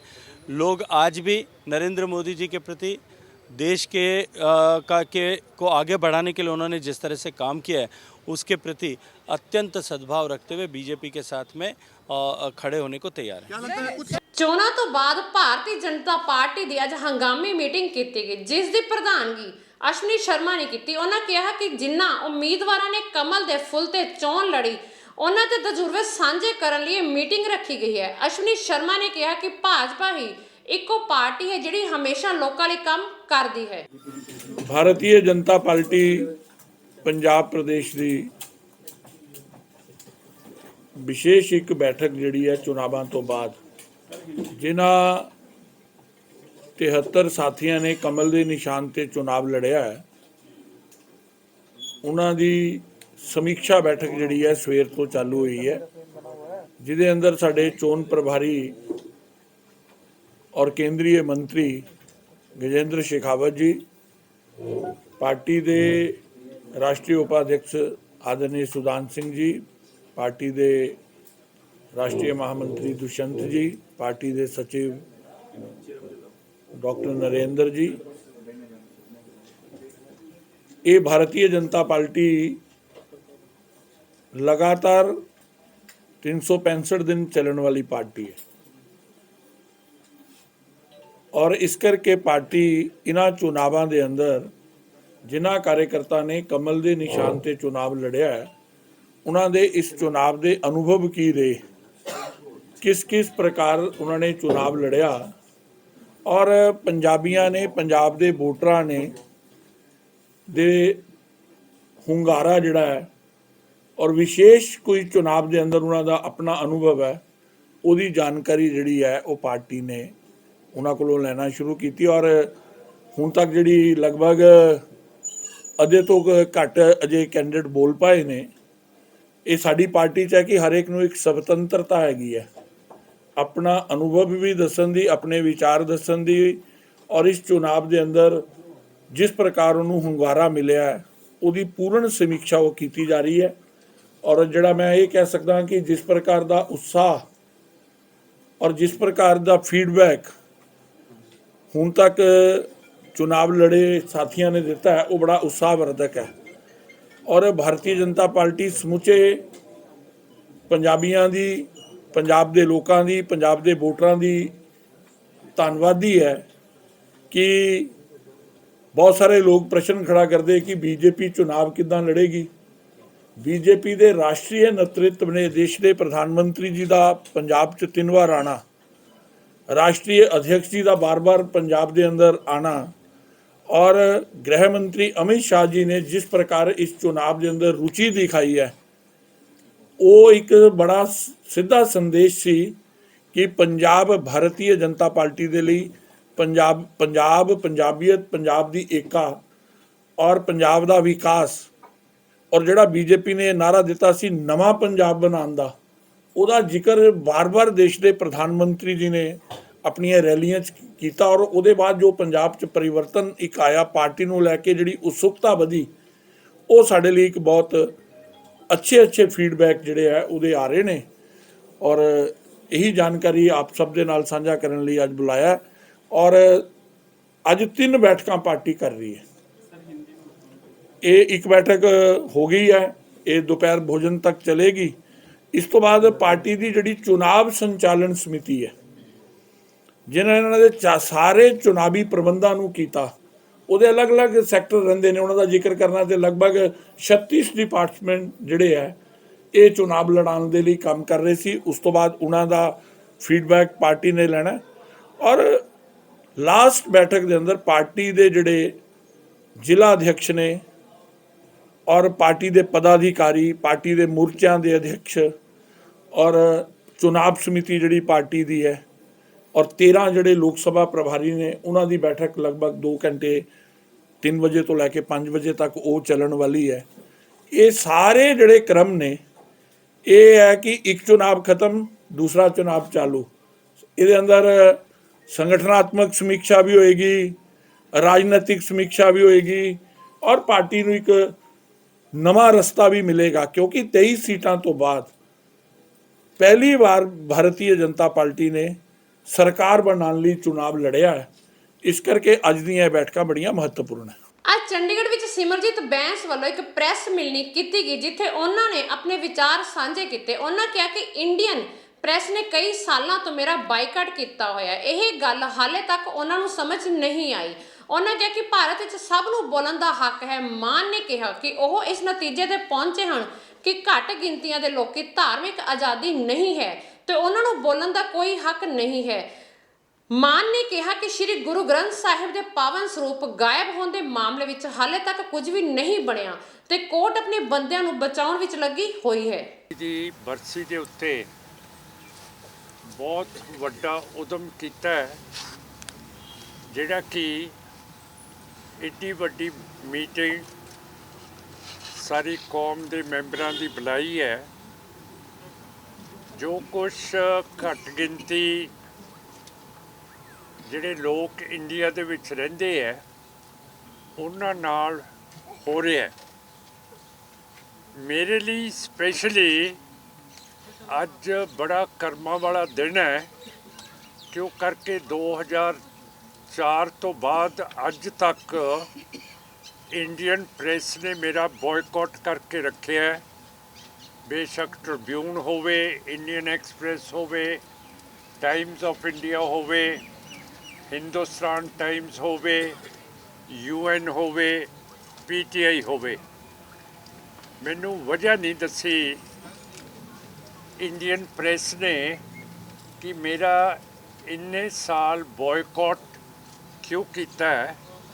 ਕਿਉਂ ਕਰਕੇ ਸਾਡੀ ਪਾਰਟੀ ਹੈ ਜਿਹੜੀ ਇੱਕ ਮਿਨੋਰਿਟੀ ਨੂੰ ਰਿਪਰੈਜ਼ੈਂਟ ਤੇ ਨੁਮਾਇੰਦਗੀ ਕਰਦੀ ਹੈ। ਕਿ ਇਸ ਮੁਲਕ ਦੇ ਵਿੱਚ ਰਾਸ਼ਟਰਵਾਦ, ਹਿੰਦੂਤਵਾ ਵੱਧ ਗਿਆ ਹੈ ਕਿ ਅਸੀਂ ਜਿਹੜੇ ਘੱਟ ਗਿਣਤੀ ਦੇ ਲੋਕ ਹੈ, ਅਸੀਂ ਪ੍ਰੈਸ ਦੇ ਯੋਗ ਨਹੀਂ ਹੈ। ਇਹ ਸਾਰਾ ਕੁਝ ਕਲੀਅਰ ਕਰਨਾ ਪਊਗਾ, ਕਿਉਂ ਕਰਕੇ ਜਿਹੜੀ ਇੰਡੀਅਨ ਪ੍ਰੈਸ ਹੈ, ਜੇ ਇਹ ਫ੍ਰੀ ਤੇ ਆਜ਼ਾਦ ਨਾ ਰਹੀ ਤਾਂ ਫਿਰ ਇਹਦਾ ਫਾਇਦਾ ਕਿਸੇ ਨੂੰ ਹੋਣਾ ਨਹੀਂ। ਬਾਹਰ ਦੀਆਂ ਜਿੰਨੀਆਂ ਵੀ ਖਬਰਾਂ ਦੀਆਂ ਏਜੰਸੀਜ਼ ਹੈ, ਉਹਨਾਂ ਨੇ ਇੰਡੀਅਨ ਪ੍ਰੈਸ ਦੇ ਉੱਤੇ ਇਤਬਾਰ ਨਹੀਂ ਕਰਨਾ। ਅੱਜ ਸਾਡੀ ਮੀਟਿੰਗ ਦੇ ਵਿੱਚ ਜਿਹੜੀ ਇੰਡੀਆ ਦੇ ਵਿੱਚ ਕਹਿੰਦੇ ਹੈ ਰਿਲੀਜੀਅਸ ਫਰੀडम ਹੈ ਤੇ ਹਿਊਮਨ ਰਾਈਟਸ ਹੈ, ਉਹਦੇ 'ਤੇ ਗੱਲਾਂ ਹੋਈਆਂ। ਅਸੀਂ ਇਸ ਨਤੀਜੇ 'ਤੇ ਪਹੁੰਚੇ ਹਾਂ ਕਿ ਘੱਟ ਗਿਣਤੀਆਂ ਦੇ ਲਈ ਧਾਰਮਿਕ ਆਜ਼ਾਦੀ ਇੱਥੇ ਖਤਮ ਹੋ ਗਈ ਹੈ। ਤੇ ਜੇ ਸਿੱਖਾਂ ਦੇ ਮਸਲੇ ਹੈਗੇ ਹੈ ਗੁਰੂ ਗ੍ਰੰਥ ਸਾਹਿਬ ਦੇ, ਉਹ ਵੀ ਜਿਹੜੀ ਤਫਤੀਸ਼ ਹੋ ਰਹੀ ਸੀ 2015 ਦੇ ਵਿੱਚ 328 ਮਹਾਰਾਜ ਦੇ ਸਰੂਪ SGPC ਨੇ ਵੇਚਦੇ ਹੈ, ਗੁੰਮ ਕਰਤੇ ਹੈ। ਅਜੇ ਤੱਕ ਸਾਨੂੰ ਕੋਈ ਪਤਾ ਨਹੀਂ ਲੱਗਿਆ। ਯੂਕਰੇਨ ਵਿੱਚ ਦਿਨ ਰਾਤ ਬੱਚਿਆਂ ਨੂੰ ਖਾਣਾ ਪਹੁੰਚਾਉਣ ਤੇ ਉਹਨਾਂ ਨੂੰ ਸੁਰੱਖਿਅਤ ਜਗ੍ਹਾ ਤੇ ਪਹੁੰਚਾਉਣ ਲਈ ਡਾਕਟਰ ਕਰਨਪਾਲ ਸਿੰਘ ਸੰਧੂ ਦਿਨ ਰਾਤ ਜੰਗ ਦੇ ਮੈਦਾਨ ਵਿੱਚ ਡਟੇ ਹੋਏ ਤੇ ਇੱਕ ਹੀਰੋ ਦੀ ਤਰ੍ਹਾਂ ਕੰਮ ਕਰ ਰਹੇ ਹਨ। ਉਹਨਾਂ ਕਿਹਾ ਕਿ ਬੱਚੇ ਸੁਰੱਖਿਅਤ ਹਨ, ਪਰ ਉਹਨਾਂ ਨੂੰ ਬਾਰਡਰਾਂ ਤੇ ਲਿਜਾਣ ਲਈ ਬੱਸਾਂ ਨਹੀਂ ਹਨ। ਉਹਨਾਂ ਭਾਰਤ ਵਿੱਚ ਰਹਿੰਦੇ ਮਾਪਿਆਂ ਨੂੰ ਅਪੀਲ ਕੀਤੀ ਕਿ ਭਾਰਤ ਸਰਕਾਰ ਤੇ ਦਬਾਅ ਬਣਾਉਣ ਤੇ ਬੱਸਾਂ ਦਾ ਪ੍ਰਬੰਧ ਕਰਵਾ ਕੇ ਦੇਣ ਤਾਂ ਜੋ ਬੱਚਿਆਂ ਨੂੰ ਸੇਫਟੀ ਨਾਲ ਭਾਰਤ ਭੇਜਿਆ ਜਾ ਸਕੇ। ਸੰਧੂ ਨੇ ਕਿਹਾ ਕਿ ਬੱਚਿਆਂ ਨੂੰ ਜਗ੍ਹਾ ਜਗ੍ਹਾ ਲੰਗਰ ਦਿੱਤਾ ਜਾ ਰਿਹਾ ਹੈ ਤੇ ਯੂਕਰੇਨ ਵਿੱਚ ਹਾਲਾਤ ਕਾਫੀ ਖਰਾਬ ਹੋ ਚੁੱਕੇ ਹਨ। Hello everyone. By grace of God, students from Kharkiv till now they are safe. It was very tough day yesterday. Only God, कल सिर्फ भगवान ने बचाया है सारे स्टूडेंट्स को। अभी जहाँ पे स्टूडेंट है पिसचिन में फूड प्रॉब्लम, समहाउ हम फूड का अरेंज कर रहे हैं। काफ़ी खाना खरीद लिया है, मेरी गाड़ी में है। हम हेडिंग बैक टू पिसचिन, वहाँ पे खाना वाना बना के होपफुली स्टूडेंट्स को देंगे। जो स्टूडेंट्स हमारे रेलवे स्टेशन के अंदर रह गए थे, फॉर्चुनेटली उन्होंने सभी ने ट्रेन पकड़ ली है, रात तक बैठे रहे, पकड़ ली है ऑलमोस्ट सभी ने। अभी जो पिसोचिन में है, पिसोचिन में सेफ़ हैं, गवर्नमेंट एश्योर कर रही है कि पिसोचिन में दे विल बी सेफ़। लेकिन हमें अभी एग्जैक्टली क्योंकि इतने मैसेज आ रहे हैं और स्टूडेंट्स जो पोलैंड पहुंच चुके हैं, जो इधर उधर पहुंच चुके हैं या बॉर्डर पे हैं, मेरे को पता आप भी पैनिक में हो, लेकिन हमसे ज़्यादा पैनिक में तो नहीं हो, एटलीस्ट बॉम्ब से दूर हो। तो मेरे को ज़्यादा फ़ोन मत करो, ऑलरेडी फ़ोन ने बहुत ज़्यादा फ़ोन है, फ़ोन मत करो। वहाँ पे खुद देखो, इतने ग्रुप्स इतने कुछ बन गए। अभी हम निकलेंगे पिसोचिन के लिए, होपफुली स्टूडेंट्स को जो है वो खाना पहुँचा देंगे और खाना खा लेंगे स्टूडेंट्स। पेरेंट्स से चाहिए जैसे मर्ज़ी गवर्नमेंट पे प्रेशर डालिए, हमें बसें चाहिए, वहाँ पे बसेस चाहिए। अपने एंड से जितना हो रहा है हम कर रहे हैं, बसेस चाहिए वहाँ पे बसेस। ਕੇਂਦਰ ਸਰਕਾਰ ਵੱਲੋਂ BBMB ਦੇ ਲਈ ਫੈਸਲੇ ਤੇ ਆਮ ਆਦਮੀ ਪਾਰਟੀ ਰੂਪਨਗਰ ਦੇ ਵੱਲੋਂ DC ਦਫ਼ਤਰ ਅੱਗੇ ਧਰਨਾ ਦਿੰਦੇ ਹੋਏ ਕੇਂਦਰ ਸਰਕਾਰ ਖਿਲਾਫ ਜੰਮ ਕੇ ਨਾਅਰੇਬਾਜ਼ੀ ਕੀਤੀ ਗਈ। ਇਸ ਮੌਕੇ ਆਮ ਆਦਮੀ ਪਾਰਟੀ ਦੇ ਵੱਲੋਂ BBMB ਦੇ ਫੈਸਲੇ ਨੂੰ ਰੱਦ ਕਰਨ ਦੇ ਲਈ ਗਵਰਨਰ ਦੇ ਨਾਮ ਮੈਮੋਰੈਂਡਮ ਵੀ ਦਿੱਤਾ ਗਿਆ। ਇਸ ਮੌਕੇ ਪਾਰਟੀ ਦੇ ਜ਼ਿਲ੍ਹਾ ਪ੍ਰਧਾਨ ਅਤੇ ਹੋਰ ਆਗੂਆਂ ਦੇ ਵੱਲੋਂ ਕੇਂਦਰ ਸਰਕਾਰ ਦੇ ਫੈਸਲੇ ਨੂੰ ਪੰਜਾਬ ਦੇ ਹੱਕਾਂ ਉੱਤੇ ਡਾਕਾ ਦੱਸਦੇ ਹੋਏ ਖੁੱਲ੍ਹ ਕੇ ਵਿਰੋਧ ਕੀਤਾ ਗਿਆ ਤੇ ਸਮੂਹ ਪਾਰਟੀਆਂ ਤੇ ਆਮ ਲੋਕਾਂ ਨੂੰ ਇਸ ਮਾਮਲੇ ਵਿੱਚ ਕੇਂਦਰ ਸਰਕਾਰ ਖਿਲਾਫ ਡਟ ਕੇ ਲੜਨ ਦੀ ਅਪੀਲ ਕੀਤੀ। ਹਾਂਜੀ ਸਰ, ਕੀ ਨਾਮ ਹੈ ਜੀ? ਸੁਰਜਣ ਸਿੰਘ ਆ ਜੀ ਮੇਰਾ। ਸੁਰਜਣ ਸਿੰਘ ਜੀ, ਕਿਵੇਂ ਦੇਖਦੇ ਹੋ ਇਸ ਮਸਲੇ ਨੂੰ ਲੈ ਕੇ BBMB ਨੂੰ ਜੋ ਫੈਸਲਾ ਲਿਆ ਗਿਆ ਕੇਂਦਰ ਸਰਕਾਰ ਵੱਲੋਂ? CISF ਲਗਾ ਦਿੱਤੀ ਗਈ ਹੈ, ਪੰਜਾਬ ਪੁਲਿਸ ਤੇ ਹਿਮਾਚਲ ਪੁਲਿਸ ਹਟਾ ਦਿੱਤੀ ਗਈ ਹੈ। ਅਸਲ 'ਚ ਗੱਲ ਇੱਦਾਂ ਆ ਵੀ ਕੇਂਦਰ ਸਰਕਾਰ ਦੀਆਂ ਜਿਹੜੀਆਂ ਨੀਤਾਂ ਆ ਉਹ ਫੈਡਰਲਿਜ਼ਮ ਦੇ ਵਿਰੁੱਧ ਦੇ ਵਿੱਚ ਆ। ਉਹ ਸਾਰੀਆਂ ਸ਼ਕਤੀਆਂ ਜਿਹੜੀਆਂ ਆਪਣੇ ਹੱਥ 'ਚ ਲੈਣੀਆਂ ਚਾਹੁੰਦੀ ਆ ਤੇ ਕੇਂਦਰੀਕਰਨ ਕਰਨਾ ਚਾਹੁੰਦੀ ਆ। ਇਸੇ ਤਰੀਕੇ ਨਾਲ ਉਸਨੇ ਚੰਡੀਗੜ੍ਹ ਦਾ, ਇਸੇ ਤਰੀਕੇ ਨਾਲ ਉਹਨੇ ਭਾਖੜਾ ਬਿਆਸ ਮੈਨੇਜਮੈਂਟ ਦਾ ਕੀਤਾ। ਭਾਖੜਾ ਬਿਆਸ ਮੈਨੇਜਮੈਂਟ ਦੇ ਵਿੱਚ ਸਾਡੇ ਪਹਿਲਾਂ ਚੇਅਰਮੈਨ ਵੀ ਸਾਡਾ ਹੁੰਦਾ ਸੀ, 2 ਮੈਂਬਰ ਵੀ ਹੁੰਦੇ ਸੀ, 60-40 ਦੀ ਰੇਸ਼ੋ ਹੁੰਦੀ। ਪਰ ਬਹੁਤ ਹੀ ਦੁੱਖ ਵਾਲੀ ਗੱਲ ਆ ਵੀ ਕੇਂਦਰ ਜਿਹੜਾ ਆ ਉਹ ਫੈਡਰਲਿਜ਼ਮ ਨੂੰ ਖਤਮ ਕਰਕੇ ਸਾਰੇ ਦਾ ਸਾਰਾ ਸੈਂਟਰਲਾਈਜ਼ ਜਿਹੜਾ ਆ ਕਰਨਾ ਚਾਹੁੰਦਾ ਹੈ। ਇਸ ਕਰਕੇ ਮਕਸਦ ਉਸ ਦਾ ਇਹ ਆ ਵੀ ਸਾਰੀਆਂ ਜਿਹੜੀਆਂ ਪੰਜਾਬ ਦੇ ਸਰੋਤ ਆ ਉਸ ਨੂੰ ਆਪਣੇ ਕਬਜ਼ੇ 'ਚ ਲੈਣਾ ਚਾਹੁੰਦਾ ਆ, ਪੰਜਾਬ ਨੂੰ ਨਿਹੱਥੇ ਕਰਨਾ ਚਾਹੁੰਦਾ ਆ। ਪਰ ਪੰਜਾਬੀ ਅਜਿਹਾ ਕਦੇ ਵੀ ਨਹੀਂ ਹੋਣ ਦੇਣਗੇ। ਜਿਨ੍ਹਾਂ ਨੇ ਦੇਸ਼ ਦੀ ਆਜ਼ਾਦੀ ਵਿੱਚ 92% ਕੁਰਬਾਨੀਆਂ ਦਿੱਤੀਆਂ, ਹੁਣ ਇਸ ਨੂੰ ਇਹ ਹੱਲ ਕਰਕੇ ਛੱਡਣਗੇ। ਕਿੱਦਾਂ ਲੜਾਈ ਲੜਨੀ ਪਊਗੀ ਸਾਰਿਆਂ ਨੂੰ? ਸਾਨੂੰ ਇਹ ਸਾਰਿਆਂ ਨੂੰ ਆਮ ਪਾਰਟੀ ਦੇ ਤੌਰ ਤੇ ਸਾਰਿਆਂ ਨੂੰ ਲੜਨੀ ਪਊਗੀ। ਦੂਸਰੀਆਂ ਪਾਰਟੀਆਂ ਨੂੰ ਬੇਸ ਦੇ ਵਿੱਚ ਮੈਂਬਰ ਬਣਾਵਾਂਗੇ ਤਾਂ ਕਿ ਅਸੀਂ ਆਪਣਾ ਜਿਹੜੀ ਲੜਾਈ ਆ ਪੂਰੀ ਕਰ ਸਕੀਏ। ਕੀ ਨਾਮ ਹੈ ਤੇ ਅੱਜ ਕਿਹੜੇ ਮਸਲੇ ਨੂੰ ਲੈ ਕੇ ਅੱਜ ਇਕੱਠੇ ਹੋਏ ਹੋ? ਮੈਂ ਹਰਮਿੰਦਰ ਸਿੰਘ ਢਾਹੇ, ਆਮ ਆਦਮੀ ਪਾਰਟੀ ਜ਼ਿਲ੍ਹਾ ਪ੍ਰਧਾਨ ਰੂਪਨਗਰ। ਅੱਜ ਅਸੀਂ ਜੋ ਮੋਦੀ ਨੇ 20 ਤਰੀਕ ਨੂੰ ਜੋ ਇਲੈਕਸ਼ਨ ਸੀ ਉਹਦੇ ਵਿੱਚ ਫਾਇਦਾ ਲੈ ਕੇ ਇਹਨਾਂ ਨੇ ਮੋਦੀ ਨੇ ਜੋ ਪੰਜਾਬ ਦੀ ਜਨਤਾ ਦੇ ਉੱਤੇ ਚਾਕੂ ਚਲਾਇਆ ਔਰ ਉਸ ਦਾ ਵਿਰੋਧ ਕਰਨ ਵਾਸਤੇ ਅੱਜ ਅਸੀਂ ਆਮ ਆਦਮੀ ਪਾਰਟੀ DC ਦੇ ਥਰੂ ਮੰਗ ਪੱਤਰ ਦੇ ਕੇ ਮੋਦੀ ਸਰਕਾਰ ਦੇ ਕੰਨ ਖੋਲ੍ਹਣ ਜਾ ਰਹੇ ਆ। ਜੋ ਕਿ 1966 ਦੇ ਵਿੱਚ ਕਾਨੂੰਨ ਬਣਿਆ ਸੀ, 67 ਤੋਂ ਲਾਗੂ ਸੀਗਾ। ਚੇਅਰਮੈਨ ਵੀ ਪੰਜਾਬ ਦਾ ਸੀਗਾ ਔਰ ਮੈਂਬਰ ਵੀ ਇੱਥੇ ਦੇ ਸੀਗੇ ਔਰ ਇਹਨਾਂ ਨੇ ਧੱਕੇਸ਼ਾਹੀ ਕਰਕੇ ਉਹ ਕੱਟ ਕੀਤਾ ਹੈ। ਔਰ ਇੱਥੋਂ ਤੱਕ ਨਹੀਂ ਹੈ, ਇਹਨਾਂ ਨੇ ਜੋ ਸਾਡੀ ਫੋਰਸ ਲੱਗੀ ਸੀ ਉੱਤੇ, ਜੋ ਨੌਜਵਾਨ ਪੰਜਾਬ ਪੁਲਿਸ ਦੇ ਲੱਗੇ ਸੀ, ਉਹ ਵੀ ਇਹਨਾਂ ਨੇ ਤਬਦੀਲ ਕਰ ਦਿੱਤੇ ਆ। ਔਰ ਹੁਣ ਤੱਕ ਜਿੰਨੀਆਂ ਵੀ ਸਰਕਾਰਾਂ ਰਹੀਆਂ, ਚਾਹੇ ਉਹ ਕਾਂਗਰਸ ਦੀ ਸਰਕਾਰ ਰਹੀ, ਚਾਹੇ ਉਹ BJP ਦੀ ਹੈ, ਚਾਹੇ ਅਕਾਲੀਆਂ, ਇਹਨਾਂ ਨੇ ਸਾਰਿਆਂ ਨੇ ਮਿਲ ਜੁਲ ਕੇ ਪੰਜਾਬ ਨੂੰ ਖਾਣ ਦੀ ਕੋਸ਼ਿਸ਼ ਕੀਤੀ ਹੈ।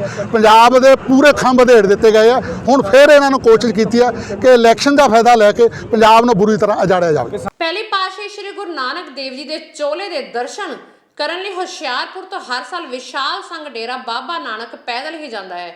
ਹਜ਼ਾਰਾਂ ਦੀ ਸੰਖਿਆ ਵਿੱਚ ਕੀਰਤਨ ਕਰਦੇ ਜਾਂਦੇ ਸੰਘ ਦੇ ਸਵਾਗਤ ਅਤੇ ਦਰਸ਼ਨਾਂ ਲਈ ਰਸਤੇ ਵਿੱਚ ਪੈਂਦੇ ਇਲਾਕੇ ਦੇ ਲੋਕ ਵੀ ਪਹੁੰਚਦੇ ਹਨ। ਗੁਰਦਾਸਪੁਰ ਦੇ ਕਸਬਾ ਵਡਾਲਾ ਗ੍ਰੰਥੀਆਂ ਦਾ ਇੱਕ ਪਰਿਵਾਰ ਜੋ ਕਿ ਦਰਸ਼ਨ ਕਰਨ ਗਏ ਸਨ ਅਤੇ ਮਗਰੋਂ ਘਰ ਵਿੱਚ ਚੋਰ ਦਾਖਲ ਹੁੰਦੇ ਹਨ ਅਤੇ ਘਰ ਸਾਫ਼ ਕਰਕੇ ਰਫੂ ਚੱਕਰ ਹੋ ਜਾਂਦੇ ਹਨ। ਪੁਲਿਸ CCTV ਫੁਟੇਜ ਲੈ ਕੇ ਜਾਂਚ ਕਰ ਰਹੀ ਹੈ। ਸਾਡੇ ਕੱਲ ਇੱਥੇ ਮੇਲਾ ਲੱਗਾ ਸੀ ਲਾਗੇ ਪਿੰਡ ਵਿੱਚ ਤੇ ਮੈਂ ਤਕਰੀਬਨ 1 ਵਜੇ ਤੋਂ ਲੈ ਕੇ 1:30 ਵਜੇ ਦੇ ਵਿਚਕਾਰ ਜਿਸ ਤਰ੍ਹਾਂ ਹੀ ਮੇਲੇ ਗਈ ਆ ਤੇ ਉਸ ਤੋਂ ਬਾਅਦ ਹੀ ਅੱਧੇ ਕੁ ਘੰਟੇ ਬਾਅਦ ਮੈਨੂੰ ਫੋਨ ਚਲਾ ਗਿਆ ਮੇਲੇ ਵਿੱਚ ਕਿ ਤੁਹਾਡੇ ਘਰ ਦੇ ਤਾਲੇ ਟੁੱਟੇ ਹੋਏ ਆ।